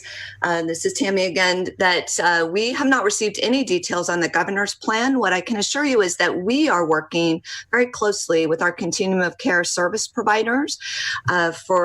We have today 200 adults and 22 children who are in our emergency hotel program. We are anxiously looking forward to how the governor is going to help support transition past the current date of May 31st for the program that we're partnered in for Project Room Key. In the meantime, we are working on as much as possible locally in partnership with the continuum of care, with this primary goal of assuring that there's continued and permanent housing solutions for every single one of those individuals possible in Mendocino County, and appreciate the board's support as we learn from and work with the state on how they'll help support that effort. Okay. Any further comment from the board? Hearing none, we will go to public comment. But seeing that there's no one who is on the list for public comment, we will go back to the board for a motion or action. I move the recommended motion, Mr. Chair. Second. Very good. It is moved by Supervisor Brown, seconded by Supervisor Williams. Any further discussion? Mr. Chair. Yes, sir. No actual discussion of the item, which I support, but Director Moss-Chandler, will you be available when the board returns to 5A for questions related to that? Certainly, I can be available as the board and CEO Angelo require. Okay. Thank you. Very good. Then, Deputy Clerk of the Board, could you conduct the roll call vote? Absolutely. Supervisor Brown? Yes. Supervisor McCowan? Yes. Supervisor Jurdy? Yes. Supervisor Williams? Yes. And Chair Hashtag. Yes. The motion carries unanimously. All right. And CEO Angelo and Dr. Doohan are still on their call? No. Oh, I'm sorry. Chair Hashtag, I am back in. I believe Dr. Doohan is back in. Yes, we're here. Okay, very good. Is there any update from your phone call or anything? I think if you don't mind, I'll go first and then turn it over to Dr. Doohan for comments. I can tell you that our call was Dr. Doohan and myself and Senator McGuire, Assemblymember Wood, and both co-chairs of the testing task force, and that is Dr. Charity Dean and Paul Markovich from the Kaiser system, along with staff from the California Department of Public Health. The discussion, of course, was about these testing deserts and rural counties. And while there was no commitment to anything firm and there was no real time frame that they could give us, I have a follow-up call at 5 p.m. today. And my belief is by the end of the day that we will have a firm yes or no. I really think that all of the efforts of this Board of Supervisors, our health officer, Dr. Dewan, all the staff, and the public that have sent emails to the testing task force will pay off. I don't have any commitment right now, but after my 5 o'clock call today, I'm thinking we're on the homeward stretch here, and we will know absolutely by the end of the week what our solution is with the help of the state and when that solution will start. And that is all I know. Again, I want to say this because we have had multiple calls almost every day. I've never been through a process like this in 26 years of government, and I hope I never go through one like this again. But I do think we're very, very close to a solution that will be assisted by the state. I would ask that we have the approval, Chair Hashtag, from this board to submit a letter on behalf of this board under the chair's signature to the governor and to the president. And I think that we stick with that plan, but it may be by the end of our working day that we absolutely do have a solution. Dr. Dewan, do you have any comments? My only comment would be that we certainly have the attention at the highest level at the state, and I believe we're being heard. And to the extent that this is a pandemic where resources for testing are in short supply across the entire country, I think we are being made a priority to the extent possible, and I look forward to hearing what Carmel Angelo learns tonight. All right. Well, thank you. That's certainly encouraging. And we can, like we said about the letters, that we'll make those contingent upon some action or commitment from the state. So with that, I'm going to go to public comment now. And we had one person, David Gurney, if you could call in. And if we could go back to see if Tim Celebrasi is on the line for public expression. He is not. Okay. And David Gurney? He is not either. Okay, then we'll go back to the board. Mr. Chair? Yes, Supervisor Brown. Thank you. There were some important questions brought up by Supervisor McCowan. And for me, at my age and the reopening of retail stores, I have heard, and Supervisor Williams will have to tell me the name of the store, it slipped my mind, but that there is a grocery store in the town of Mendocino that really should set the standard for the entire county and retail stores opening up, because what they have done from a number of individuals I've heard from really is great, and people feel very protected. But I also, when the ad hoc gets talking with business about setting standards, I think it's extremely important that all business owners do the enforcement of mask wearing and also of social distancing. For me, at my age, I would not go into a place or patronize any place that I didn't see enforcement of the standards that we have were not taking place. I just wouldn't patronize them. So I hope that's key when businesses set their standards. Okay, thank you, Supervisor Brown. Supervisor McCowan.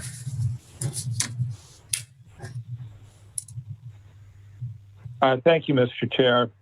I do still have a number of questions, but there's one item that I'd like us to revisit that Dr. Doohan brought up, and that was an offer to return to the board next week with, I believe, a draft of the attestation plan showing everything done to date. And I would hope that would also identify, for those items that we do not believe are complete, who is responsible for completing that item. And because honestly, if we get the testing question resolved, I see no barrier except willingness to completing the attestation document. What the state does with it after that is up to the state. I would hope we would be taking all the steps necessary to be ready on our end. So again, presumably there's no objection to having a separate agenda item for next week that would be an opportunity to review progress to date on the draft attestation plan and who is responsible for which elements of it. All right. And then I do have questions after that. Second. Okay. And go ahead, Supervisor McCowan. Well, then presumably we will see that agenda item next week. It seems like you're calling for an update on what's happening with the attestation and the process and, kind of a work plan for it. Well, a bit more than an update. I would like to see the draft plan with all the elements in place to date, and then also an explanation of what more needs to be done and who is responsible for doing it. Dr. Duhan, do you think that that's possible for next week? Yes. Okay. All right. Without objection, we'll proceed with that plan. Thank you, Mr. Chair, and thank you, Dr. Duhan. One point, I agree with Supervisor Brown. Stores ought to be enforcing the masking requirement, and yet that is not required in the order. Every individual is ordered to comply. Every business is ordered to make sure that their employees comply. But businesses are not required to enforce it on the public. So, that's maybe something we could just have a brief explanation again from County Council, why we would not require the businesses to make sure that people are observing the facial covering order in order to come into their store.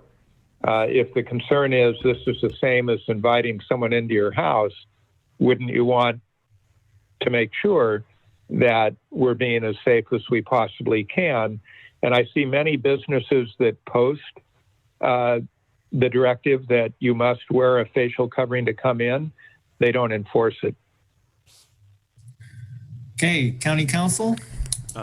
Thank you, Mr. Chair, and I will indicate that I did advise the health officer that I had some concerns from a legal standpoint about potentially directing that the stores compel enforcement of the masking order. Part of that is that there are a lot of reasons, both under I would say federal ADA law, but also under the language of the health officer order itself.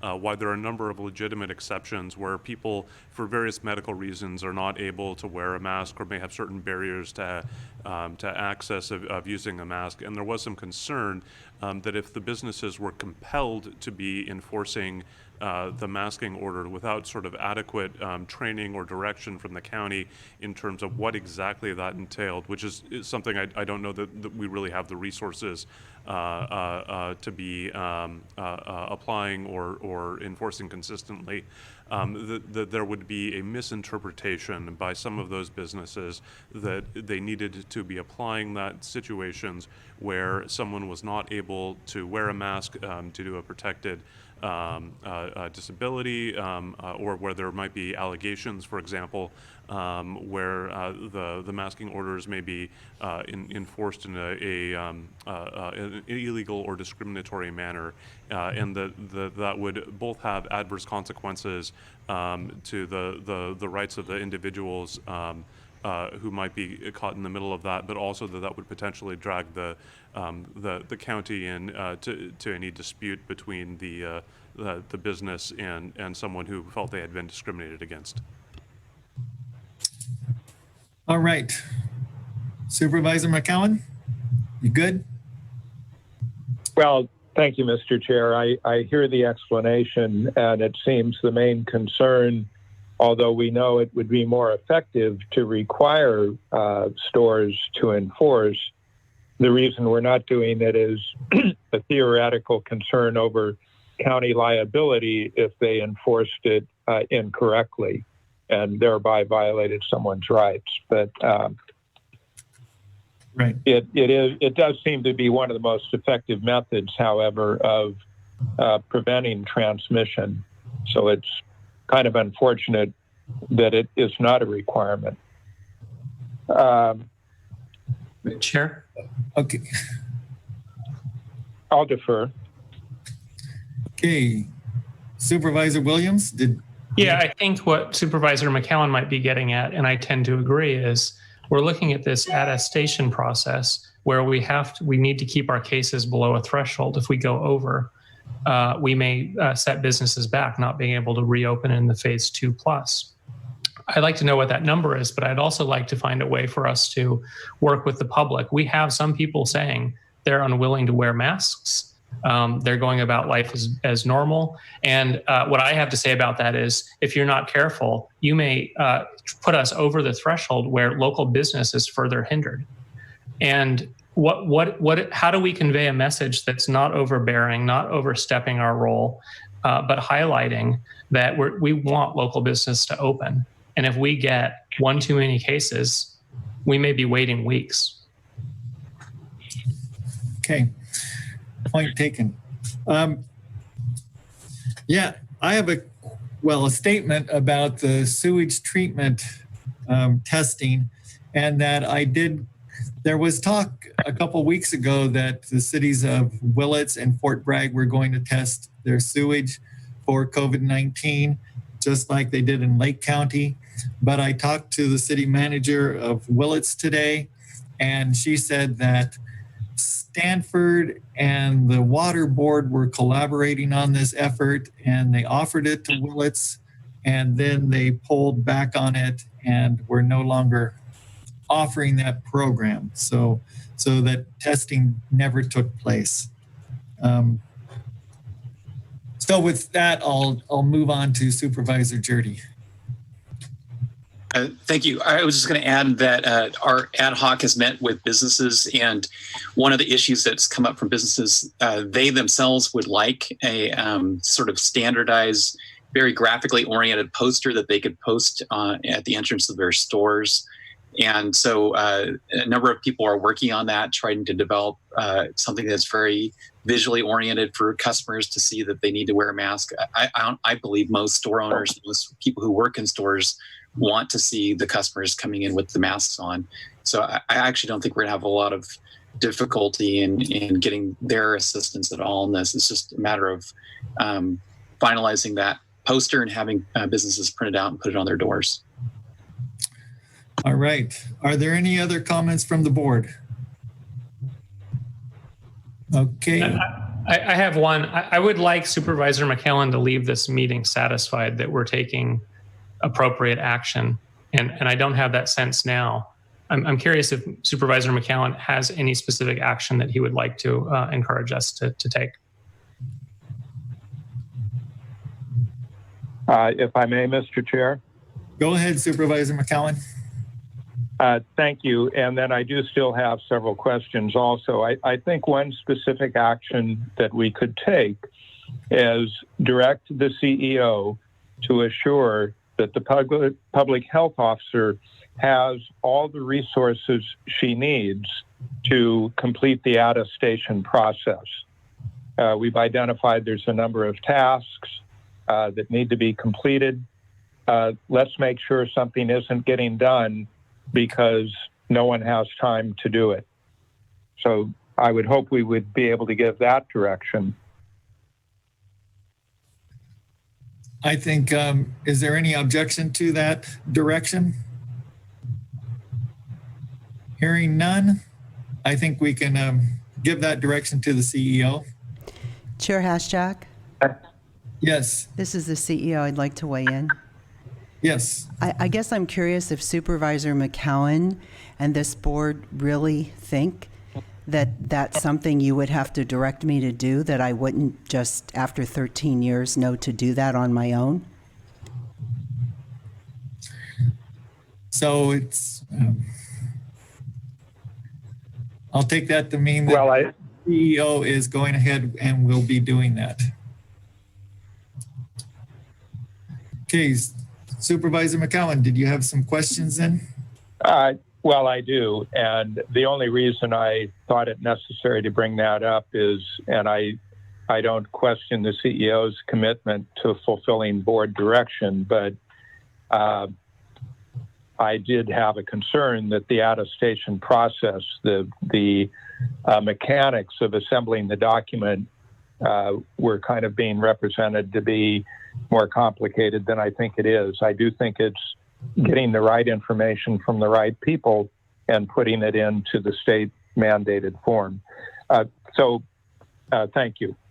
So I did have one question. One area where I think we're compliant with the criteria, but with not a tremendous amount of leeway, and I believe that's contact tracing.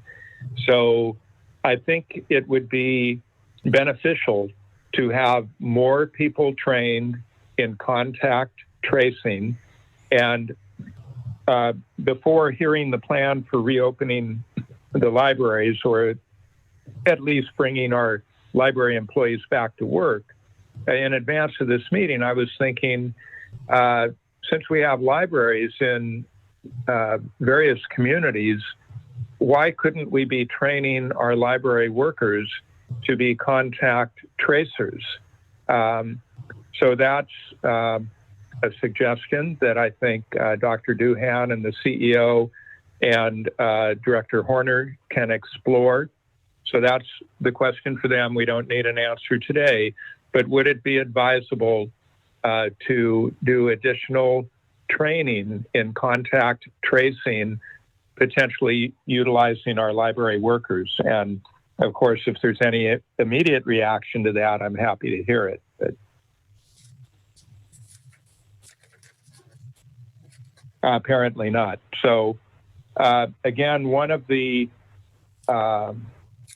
guidances put out by the Department of Public Health in relation to the attestation process is that in addition to pre-submission phone consultations, and I am imagining, okay, we think we have everything together, we think we have all the elements, we get to review that with California Department of Public Health before we actually turn it in. But they also say they are available to provide technical assistance to counties as they develop their attestations and COVID-19 contingent plans. So I wouldn't think we would need to give the direction, but I would certainly hope that the responsible parties would contact the State Department of Public Health as soon as possible to begin that process of receiving the technical assistance as we put the plan together to make sure we're hitting the marks that the state would like to see. And, you know, that in addition to the pre-consultation submission. Again, like in my world, that would already have been done. Hopefully that can occur soon. I did have a question of Director Moss Chandler regarding funding, state funding that has been made available to address COVID and the continuum of care with regard to a particular carve-out directed to them. It's been previously reported that they had authorized using the full continuum of care share. I think it was 152,000. This is out of the 150 million that the governor initially made available to address homelessness situations.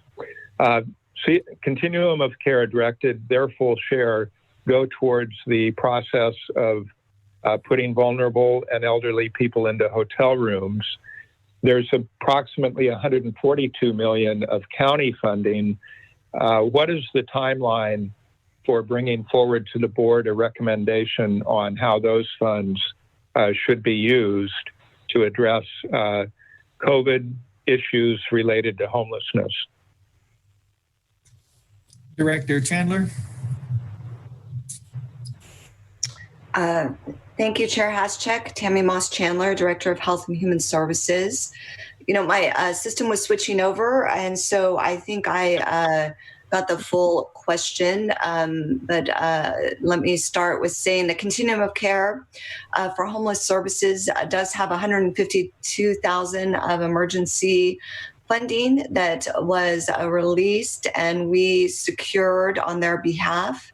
And as Supervisor McCowan mentioned, that 150,000 is being dedicated through the Continuum of Care co-chairs, Jackie Williams and Dan McIntyre, to work with the Project Room Key and other emergency responses for families and victims of fleeing domestic violence and other particularly vulnerable populations during COVID-19 to assure they have sheltering services through our hotel motel voucher program.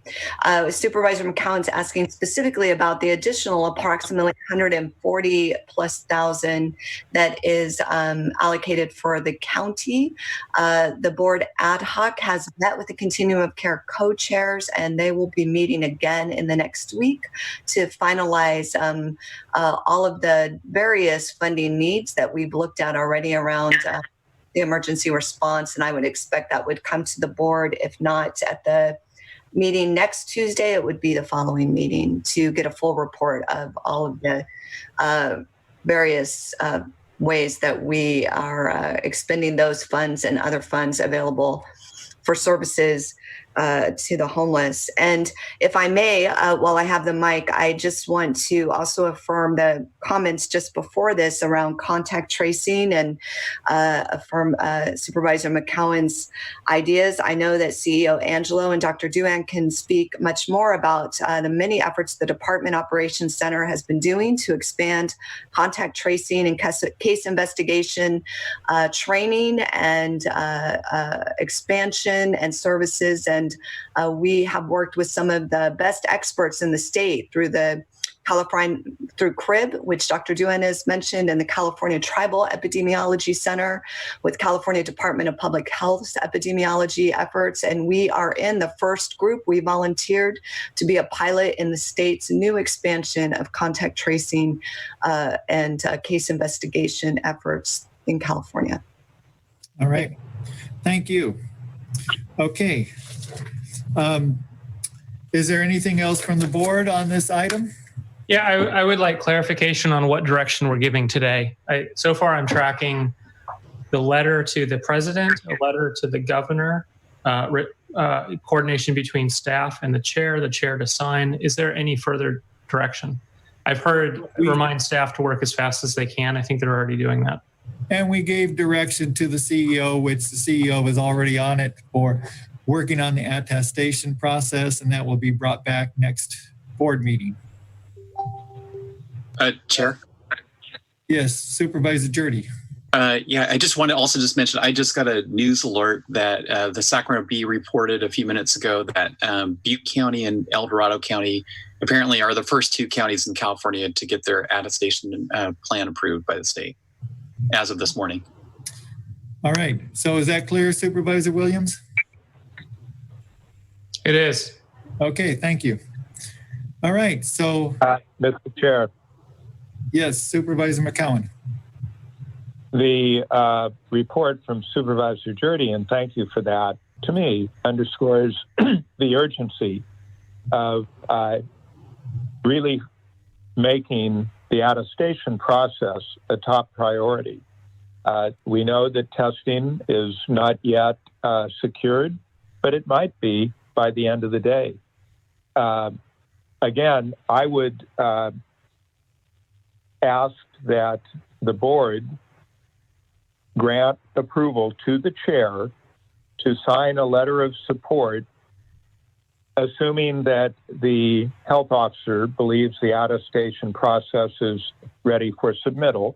There's no question it won't be submitted unless the health officer approves of it and is ready to submit it.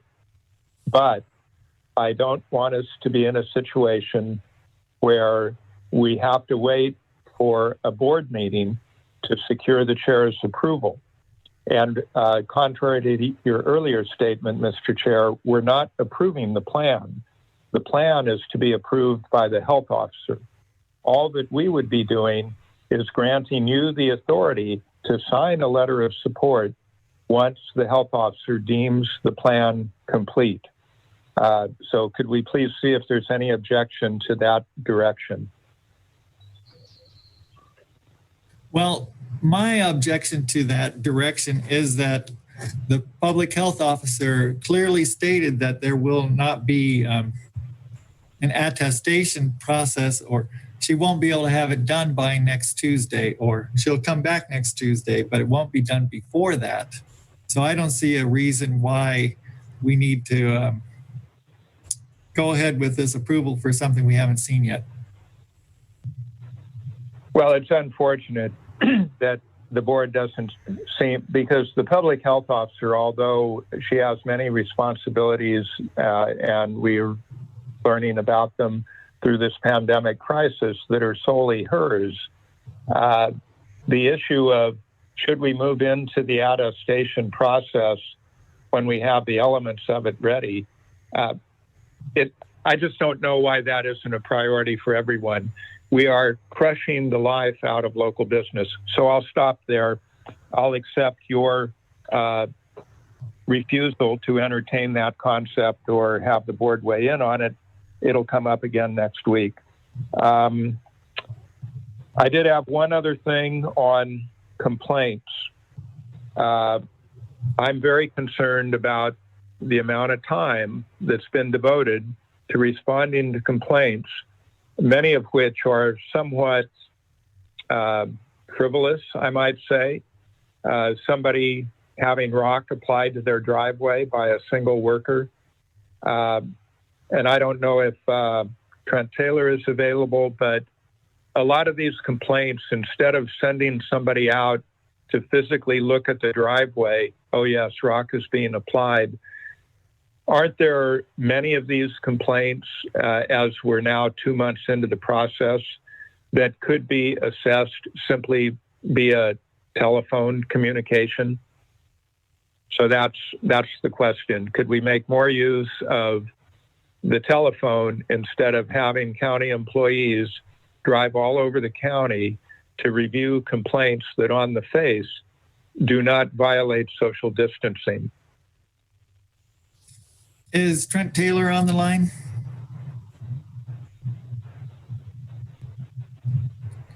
No. Well, No, we'll he is assume not. that he gets the message. Okay. Thank you. And I guess there's one more question. Again, I'll go back to the draft Mendocino County Public Health Order released a week ago yesterday that would have allowed for in-store retail with all the constraints we currently have in place, the limitations, the lack of testing. Dr. Duhan, do you no longer believe that in-store retail is safe for Mendocino County? You know, Supervisor McCowan, I'm really baffled by what you're saying. I'm so sorry that you do not see my behavior as being appropriately urgent. And your continued questioning is just leaving me baffled. I don't even know how to respond to you at this point, sir. I don't know where you're going with this. So I'm sorry I can't give you the answers you're looking for. I can only tell you that I'm working night and day for the health and safety of this county, and I will get the attestation done as quickly as humanly possible. So I don't know how to answer you, sir. All right. Well, one more, if I may, and I'll. Okay. This will be my last question. Thank but you. if in your judgment, in-store retail was appropriate 8 days ago, has something changed to make that not appropriate today, other than the governor's order? The governor's order.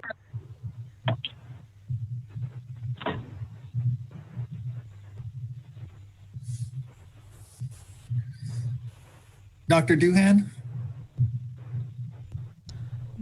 Dr. Doohan, we lost our connection with Dr. Doohan. Okay. Well, is there anything else from the board? All right. Hearing none, we will move on to item 6A, which is discussion and possible action regarding repealing Board of Supervisors in-county travel allowance retroactive to April 1st, 2020, and reversion to the previous practice of filing travel reimbursement claims for travel actually taken. Supervisor McCowan. Thank you, Mr. Chair. And since submitting this, I have learned there are some limitations as to what action the board can actually take today. But I'll simply start with the premise that the board currently is not taking in-county official travel, or at least very little, since we're all doing Zoom meetings and meetings with constituents or by phone. So currently, each board member is paid a stated amount per month in lieu of filing travel reimbursement claims. So it's simply the premise that since we are not currently taking the travel, we shouldn't be getting paid for it. I'm told that at a minimum, we would have to revise the policy, but I think we'll hear from County Council there are other limitations as well. However, each board member may voluntarily advise the auditor controller that we do not wish to be reimbursed for the in-county travel. And I believe they will accept that as guidance to desist making any future payments to us. I believe that Supervisor Jurdy has submitted that notice to the auditor controller. I have as well. Perhaps others have. But so that's the question. The first question, should we still be getting in-county travel when we're not doing in-county travel? The second point of this would be a direction to revise the policy long-term so that no board member would ever be paid for in-county travel without documentation. I don't think it's such a burden to submit a claim form. Now, my travel to work is pretty limited, but you know, I do obviously travel to other areas in the county when we were having public meetings, but it's not such a burden, I don't think, to track the number of times per month a board member travels from their home to the county administration building or other in-county location to attend meetings. So, you know, 10 trips this month or, you know, this pay period to this location times 10. It's not that hard to accurately submit travel claims, but there's a lot of issues with having no documentation and being paid the monthly amount. There's no way to check, did we travel the requisite amount of travel represented by the payments we each receive? And I'll point out those payments, because they can't be documented, become pensionable compensation and boost the retirement that each member of the board becomes entitled to. We've also had two situations in the last few years where, unfortunately, a member of the board was unable to attend to their duties as a board member due to medical reasons. And we had several months go by where those payments were still made to those individuals. It did go to their retirement. So 2 things: we shouldn't currently be getting travel reimbursement for travel not taken. Second, I encourage us to revise the long-term policy that we would only be reimbursed for expenses that we document. Thank you. All right. So let's see, Supervisor Jurdy, we'll start with you. Sure. So yes, I do want to clarify that last month I did ask county staff if they would suspend my monthly car allowance, and it's already gone into effect. That's in spite of the fact that the actual resolution says you can only change it twice a year. So if anyone hasn't done that already, I'm assuming it's because you saw that the resolution says that we can only make that change twice a year in January and July. But now everybody knows staff was willing to make the change given the unusual circumstances right now. And then secondly, just a correction, Supervisor McCowan's correct in that in the past, car allowances were pensionable, and they are for legacy employees. But for PEPRA employees, in other words, people who became employees of the agency after January 1st, 2013, which would be 3 of us on the board, car allowances are not pensionable income. So that issue's been resolved through state law. Thank you for that correction. Okay, Supervisor Williams. I'd like to hear from the auditor at some point, but so far I'm in line with everything said. Supervisor Brown. Yes, I'm in alignment with it as well. But when I looked at it, I went, oh my gosh, it has to be updated. So I fully support a policy revision having to do with expenditures and reimbursement for County Board of Supervisors. But I also want to hear Supervisor McCowan said that he now understands there's certain limitations to take action. Today, I think that's what he said, and I'd like to hear about that. If I may, Mr. Chair. Yes, County Council. Thank you. And I believe Supervisor McCowan was referencing some legal issues with respect to when and how changes would be made. I believe the item initially talked about the change being retroactive, and I don't believe that while any supervisor might be able to sort of voluntarily donate money to the county, I don't believe that the board has the ability to retroactively change compensation that's already been paid out. There is sort of an interesting legal issue that I will say I have not fully researched regarding whether the board would be able to reduce compensation over the objection of one of its members in the event that, or in the middle of a term. There's a body of case law that talks about compensation of an elected official being essentially fixed at the time that they run and are elected for office, and that there isn't an ability to reduce compensation midterm. One of the early cases actually involved the reduction in a judge's salary, and there was a determination by the courts that could not be done in the middle of the term. It could only be effective upon the start of the next term, under the theory that essentially when at the time they ran for office, they obtained a right to compensation at that level. The interesting sort of bit about this is that while that applies to both compensation and benefits, which includes things like health insurance, what I don't know the answer for, and what I would have to research further, and frankly might take some time, was that if the board did want to make this effective in the middle of a term, and there wasn't unanimous support for that, I would need to research whether this would fall under that doctrine or not, since it is intended partially for reimbursement of mileage, but it also appears to be something that might be characterized in some contexts as compensation. All right, thank you. Mr. Chair? Yes, Supervisor Brown. Thank you. I'd like to ask cancel, but it can be voluntary. Is that correct? Because we do have a history midterm of county supervisors where 3 supervisors voluntarily took a 10% reduction in their salary and 2 did not.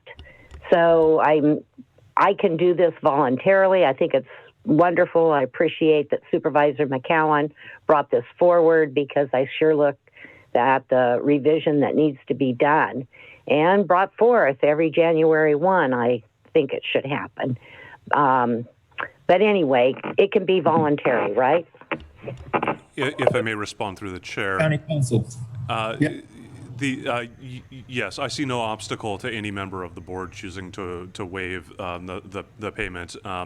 Supervisor Jurdy actually pointed out the existing policy has 2 different formulas that the supervisors can elect to go with one or the other. One is to submit mileage and for compensation for the actual miles traveled. The other is simply a flat amount that I believe is intended as some sort of estimate as to what would be fair compensation based on the relative distances that would need to be traveled with that particular jurisdiction.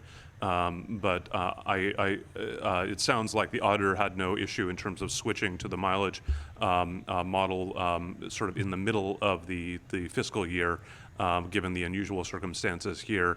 And alternatively, any supervisor, if they wanted, could simply waive a portion of their compensation. All right. So, Mr. Chair, yes. I'm sorry. Supervisor Brown. So there's really no action that we can take on this today.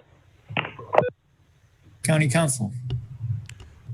So I do want to say that if the board wanted to change the policy going forward, it could potentially give direction to come back with language for an alternative policy. I think we'd need a new resolution. We need to be able to draft something.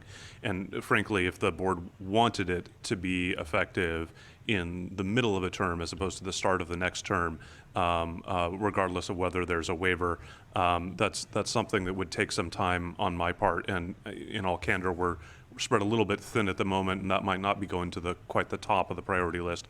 On the other hand, if the board wanted to make it effective starting with the next term, the board could certainly simply direct that a resolution come back in the future to reflect whatever change the board desired.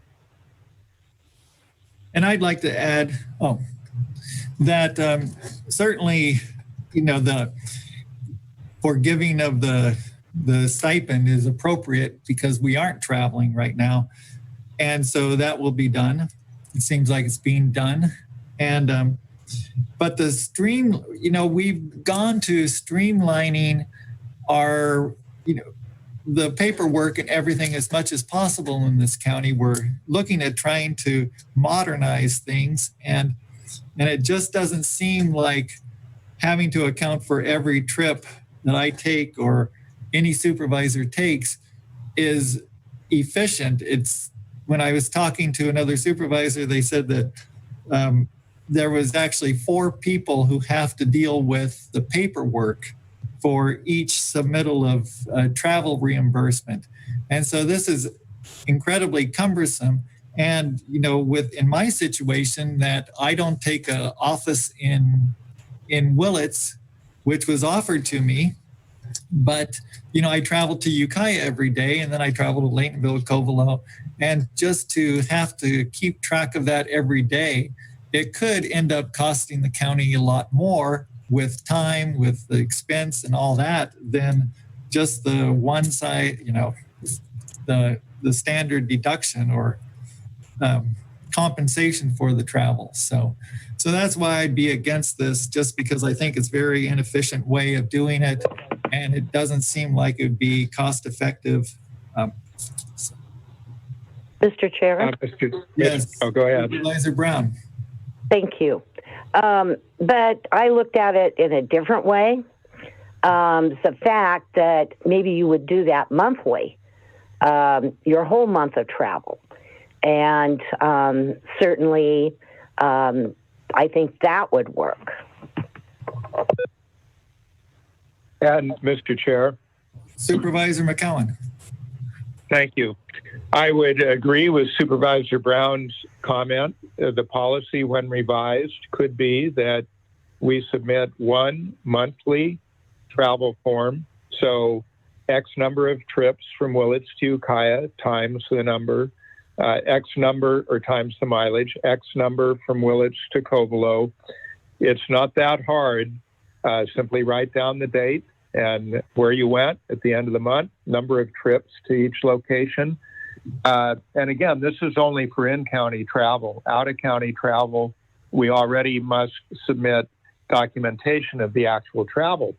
But in terms of streamlining, part of the revision of the policy could be to eliminate a crazy situation where 4 people must approve a travel claim. I don't know why we wouldn't designate one person per department that things would go through. You know, there has to be a method, and then we could eliminate the paper. They could be done electronically as well, maintaining the record, of course, but the process could be streamlined. The fact that we have made it this far into the current century with a very cumbersome process is not an argument not to change the policy to be able to hold us accountable. Because now there's zero accountability if we actually take the travel that we're being paid for. So you may not support changing the policy, but if there's a majority that does support that, that's direction that we could give today. And then as for changing it midterm or not, which would be more complicated, it sounds like, if we all voluntarily take that action not to be paid for the travel we're not taking, make that effective through the end of this year, well, we still have people midterm. So I think I'd like to see the research. And there is a question, though. There's a legal question. Could we restrict it to people currently serving or even to the candidates who have already filed? But so those potential barriers aside, I would request you poll the board and see if we support revising the policy that we would be compensated only for documented travel, and also to revise the policy to streamline it in light of modern technology. Thank you. Chair, may I comment? Yes. I don't disagree with anything I've heard here. Some good ideas on the table. I mean, frankly, if you want to waive the vehicle reimbursement, you want to give it to a nonprofit, I don't care. We're talking about businesses going under around the county. And we agreed to not bring essential items forward. We're talking now about giving staff direction, using county council time. That time should be getting the attestation done, getting business reopened, getting the testing we need. I mean, we're chewing up staff time right now to discuss something that's pennies end of the day. On a $300 million budget, these are good ideas. It's not a priority. Well, we can certainly put it on the back burner if you're willing to submit the required document. Then it's not an urgency item that we're making a gift to public funds.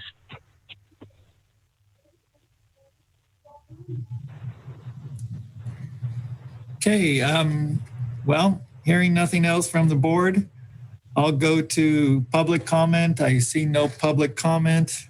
So back to the board.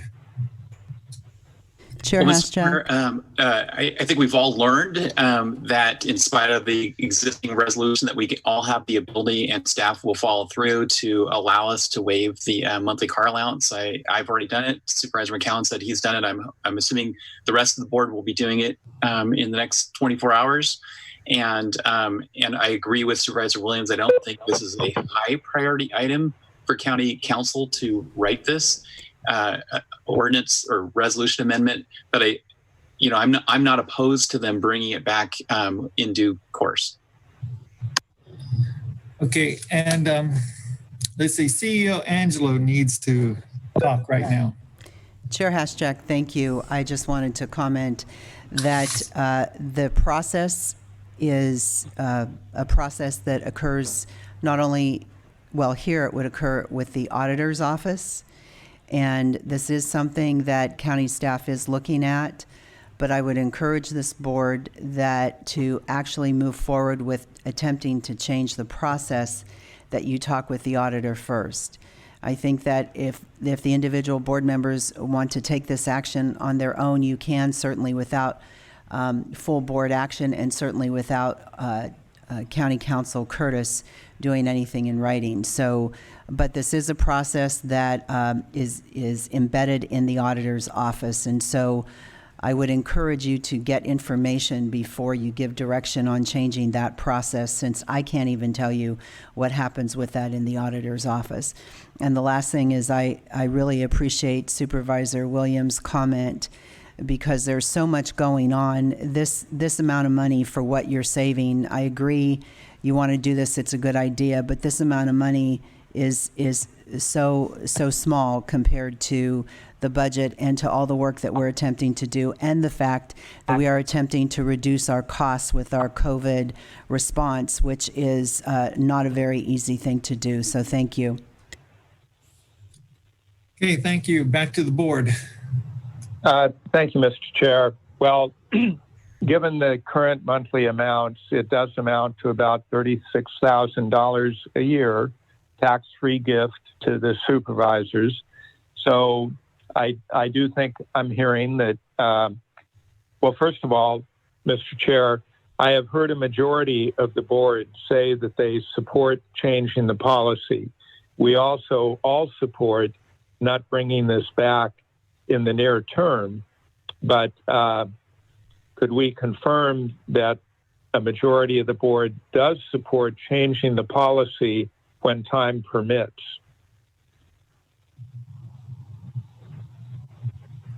All right, so we'll go to Supervisor Brown. Are you in agreement with that? As time permits, because I know County Council is working hard on everything to do with COVID-19. And I know there's some items sitting on his desk that need to be finished so they can go through the process at a board meeting. But I'm not in a hurry to have it brought back unless there is time available. I think his office is pretty much up to their top of their heads with work to do. Okay, Supervisor Jurdy. Yeah, I've already said that I'm comfortable with it coming back when it's time allowed. Okay, Supervisor Williams. I've already asked the auditor to waive mine, but I don't support this very discussion. We're wasting time that should be spent on getting businesses reopened. This should be spent on COVID. This is ridiculous. Okay, thank you. Well, Mr. Chair, I just don't see this as the appropriate policy change that we need to do right now, and I don't want to see County Council's time wasted on this. Certainly, I'm going to waive my travel allowance when I'm not traveling. So I don't see it as an issue. But Supervisor McCowan. Yes, thank you, Mr. Chair. So I don't believe that all county business should stop because we're in a pandemic. We did have quite a discussion today regarding the attestation process. And Supervisor Williams, I'll throw it straight back to you. You're so intent on we have to focus on COVID. It would have been nice to have more active support for making sure we do everything we can to complete the attestation process as thoroughly and as timely as we could. Thank you. And then I have one other comment before we leave this I have my support on that. I was the one asking, what are the specific ideas? What action would you like us to take? Okay. I'm just not sure why we're talking about something completely unrelated to COVID. I mean, it's your personal business. Go take care of it. Let's keep well, I'm taking this care of it. Item, please. And I have one more item, one more comment on this item. Okay. Go ahead. Thank you. I thought that taking action to discontinue being paid our travel allowance for travel not taken would be the low-hanging fruit. We have numerous county employees who receive a travel allowance as part of their contract. Again, they're being paid for travel not taken. We're going to be going into a very difficult budget year. And so, yeah, a lousy 36,000 here, 50,000 there. We are not going to have the revenue to continue doing everything we've been doing. I would hope there would be board direction to request some assessment of how many contracts do we currently have that are paying people, county employees, for travel not taken, and perhaps notify those people with a request that they submit the same advice to the auditor controller to no longer reimburse them for travel not taken. Thank you. Okay, and Supervisor McCown, you keep throwing out the $36,000, but that's assuming that that's a whole year of travel. And I don't think that we are going to be in this situation. I hope we aren't for a whole year. We've been in about 2 months, and hopefully my feeling has been we're close to coming out of it. But so anyway, your point was taken. And anyway, any other comments on this or action to be taken? Seeing none, we will move on. Okay, so item 6B, Supervisors Reports. So we'll start with Supervisor Brown. You changed very quickly. I have to get my head into this, but appreciate the fact you called on me. I'd like to remind everyone that it's Wildfire Preparedness Week. So we are we're in a moderate drought. We are getting rain today, maybe up to a ½ inch in the next few days, hopefully more. But it's time to get ready for fire season. I want to note that the 75th anniversary of the Nazi surrender in Europe just occurred. And while I was reflecting on that, now I know exactly where my father was 75 years ago. And that was on the front lines in Germany. I participated in what was termed an office visit with Representative Huffman. He hosted it, and it was on the federal response to COVID-19. And I'm very pleased that there's been at least an introduction in the House of a proposal to do what they call CARES 2 Act, which I think would be very good to get passed. And that legislation will offer 2 separate yet equal funds to go direct to counties and cities, not to states, or direct, because that's what happened with CARES 1. And there was also an additional stipulation. Only jurisdictions over 500,000 people would receive direct funding. So hopefully that legislation is going to move forward. I think the representative will want to come back to us and report on it. He certainly supports it. And so we should have him at a future meeting to give us an update of where that legislation is in the process. And I will say that it's a priority of NACO and also both of our state organizations. CSAC continues to have daily updates and virtual meetings. And last night, I participated on the call with Cal OES and the reports that they give and information that's shared. So one is on the statistics. We have 67,939 positives, 2,770 deaths, and 991,879 tests have occurred. I thought that was pretty interesting, and so it is, at least in my opinion, to be very supportive of our public health officer, because those totals statistics could change dramatically, as she earlier stated, with the reopenings that we have going forward. And I'm very glad that staff was able to meet with those in charge because of our testing levels. And there were a lot of complaints about that were filed. And also some of the other metrics that need to be reached before the governor will let us go forward. So yesterday, midday, I participated at a Sustainable Ag Lands Committee meeting, and basically our agenda was to review our former action items, to discuss contracting and invoicing with this grant funding.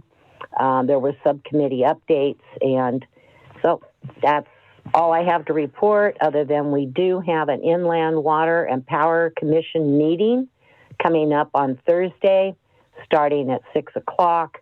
It's going to be extremely important. It will be on the Potter Valley project, the feasibility study that is being turned into the Federal Energy Regulatory Commission.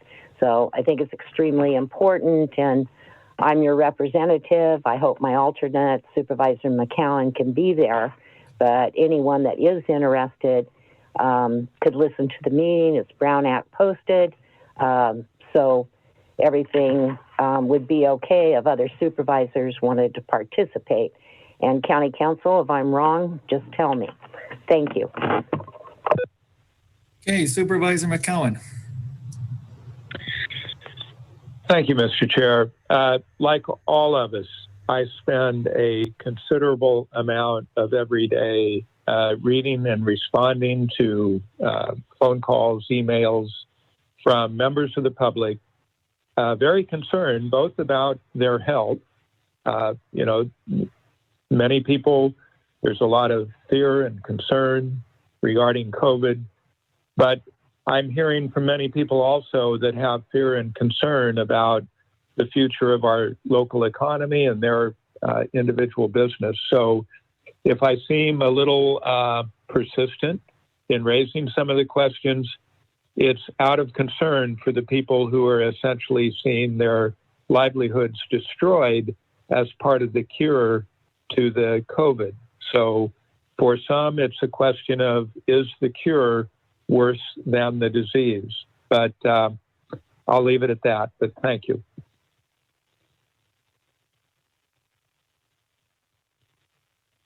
Supervisor Jurdy. Since our last meeting, we've had several meetings, Supervisor Williams and myself, both together and individually with businesses and with West Company. I'd like to specifically thank West Company and the lodging businesses and Dr. Doohan and CEO Angelo for joining us for a more than a 1 hour discussion about what would it look like in the future when lodging eventually opens. And I think the back and forth was really helpful for the lodging operators and for county staff and for us to hear what they had to say. And those discussions are ongoing. We have some additional direction, it sounds like, from today's meeting about input we can get from other types of businesses that will be helpful for Dr. Doohan. And I'm sure in the next several days, we'll gather that as quickly as we can. And on tomorrow morning, the retirement board meets 8:30, a Zoom meeting, of course, and we are expecting to hire a new executive director. And that, assuming that takes place, it'll be on the agenda for the board at the board's next meeting here. So those are just a few of the meetings I wanted to highlight and some of the work. Thank you. Okay, and Supervisor Williams. I don't have anything to report. I want us to get back to moving on the testing. But I would like to ask staff, if I may. I understand that out of Governor Newsom's briefing today, it was announced that Optum Serve will be coming to Mendocino. Is there any further on this? Chair Hashjack, I'll take that from Supervisor Williams, if that's okay. Yeah, go ahead. My Chair Hashjack and to the board, it is a great relief that Governor Newsom did say that. I'm sorry that we all missed the press conference, but staff has notified us of that. On my call at 5 o'clock today, I expect to get a firm commitment on this. The governor already gave us that commitment publicly, but I will know more, and I believe that we will have a plan in place by Friday. This is really no different than what I've been saying to this board, except for the fact that the governor talked about it at noon. So Supervisor Williams, yes, I believe that we will be moving forward, and we should have a firm plan, if not a contract, in place by Friday or Monday. So I am very, very relieved and pleased to hear our governor speak to this. Thank you, Supervisor Williams, for asking the question. Okay. And that's it, Supervisor Williams? Yes. Okay. Well, that's great news. Thank you, CEO Angelo. And I appreciate the work that you and Dr. Doohan and Senator McGuire and Assemblymember Wood have all put into this to make this happen, if it is a reality. So it's much needed and very well received. Good news. Senator McGuire had his town hall last Wednesday, and it was, as always, very good. It's very important information that people are receiving, and the questions asked. And certainly CEO Angelo and Dr. Doohan and County Superintendent Michelle Hutchins were on the line. I appreciate all the comments from the people. And so that was, it's good. And it should be happening a week from this coming Wednesday. So I met with Dr. Iser. We had a nice conversation. I had a meeting of the Agri-Foods and Cannabis Cooperative Development group. There's about 25 of us who have been getting together. And so that was all virtual. And I'm very thankful for the cooperation we have from UC Davis Extension, and also the local UC Extension was involved in it too.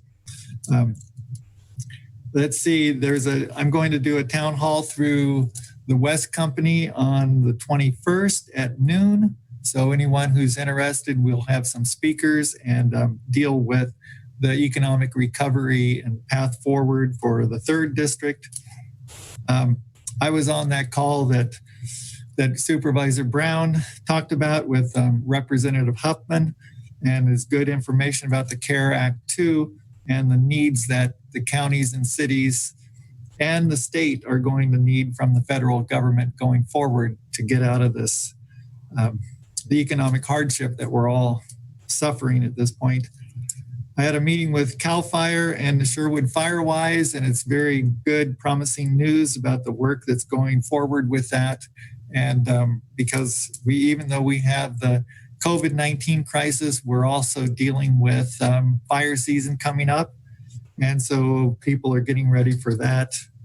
And I appreciate Supervisor Brown's comments about the 75th anniversary of the defeat of the Nazis in Germany. And my father too was on the front lines in that. And so I guess our fathers had their backs. So, and appreciation to all veterans in that case. And I also have a concern for public comment. You know, we had 2 people sign up today to make public comment, and both of those people weren't on the line when we called upon them. And so certainly we've seen that public comment, we get 1 or 2 people, and this isn't normal, even though we're trying to avoid the controversial issues. But last week we dealt with the phase 3 of the cannabis. And that would certainly in normal times have generated a lot of correspondence and people at the board meetings. So I'm just concerned about the public comment. And, I know our staff is doing the best we can, but for some reason, the connection to the public of being able to give comments before the meeting or during the meeting is not happening like in a robust democracy is how it should. So with that, let's see, we'll go on to the CEO's report. My understanding is there isn't one. That's right, Chair Haschak. Nothing further today. Thank you. Okay, and item 5D, that we don't have a legislative platform report. That's right. Okay, and so we're going to, at 12:22, we're going to adjourn the meeting. Thank you, everyone, and stay well.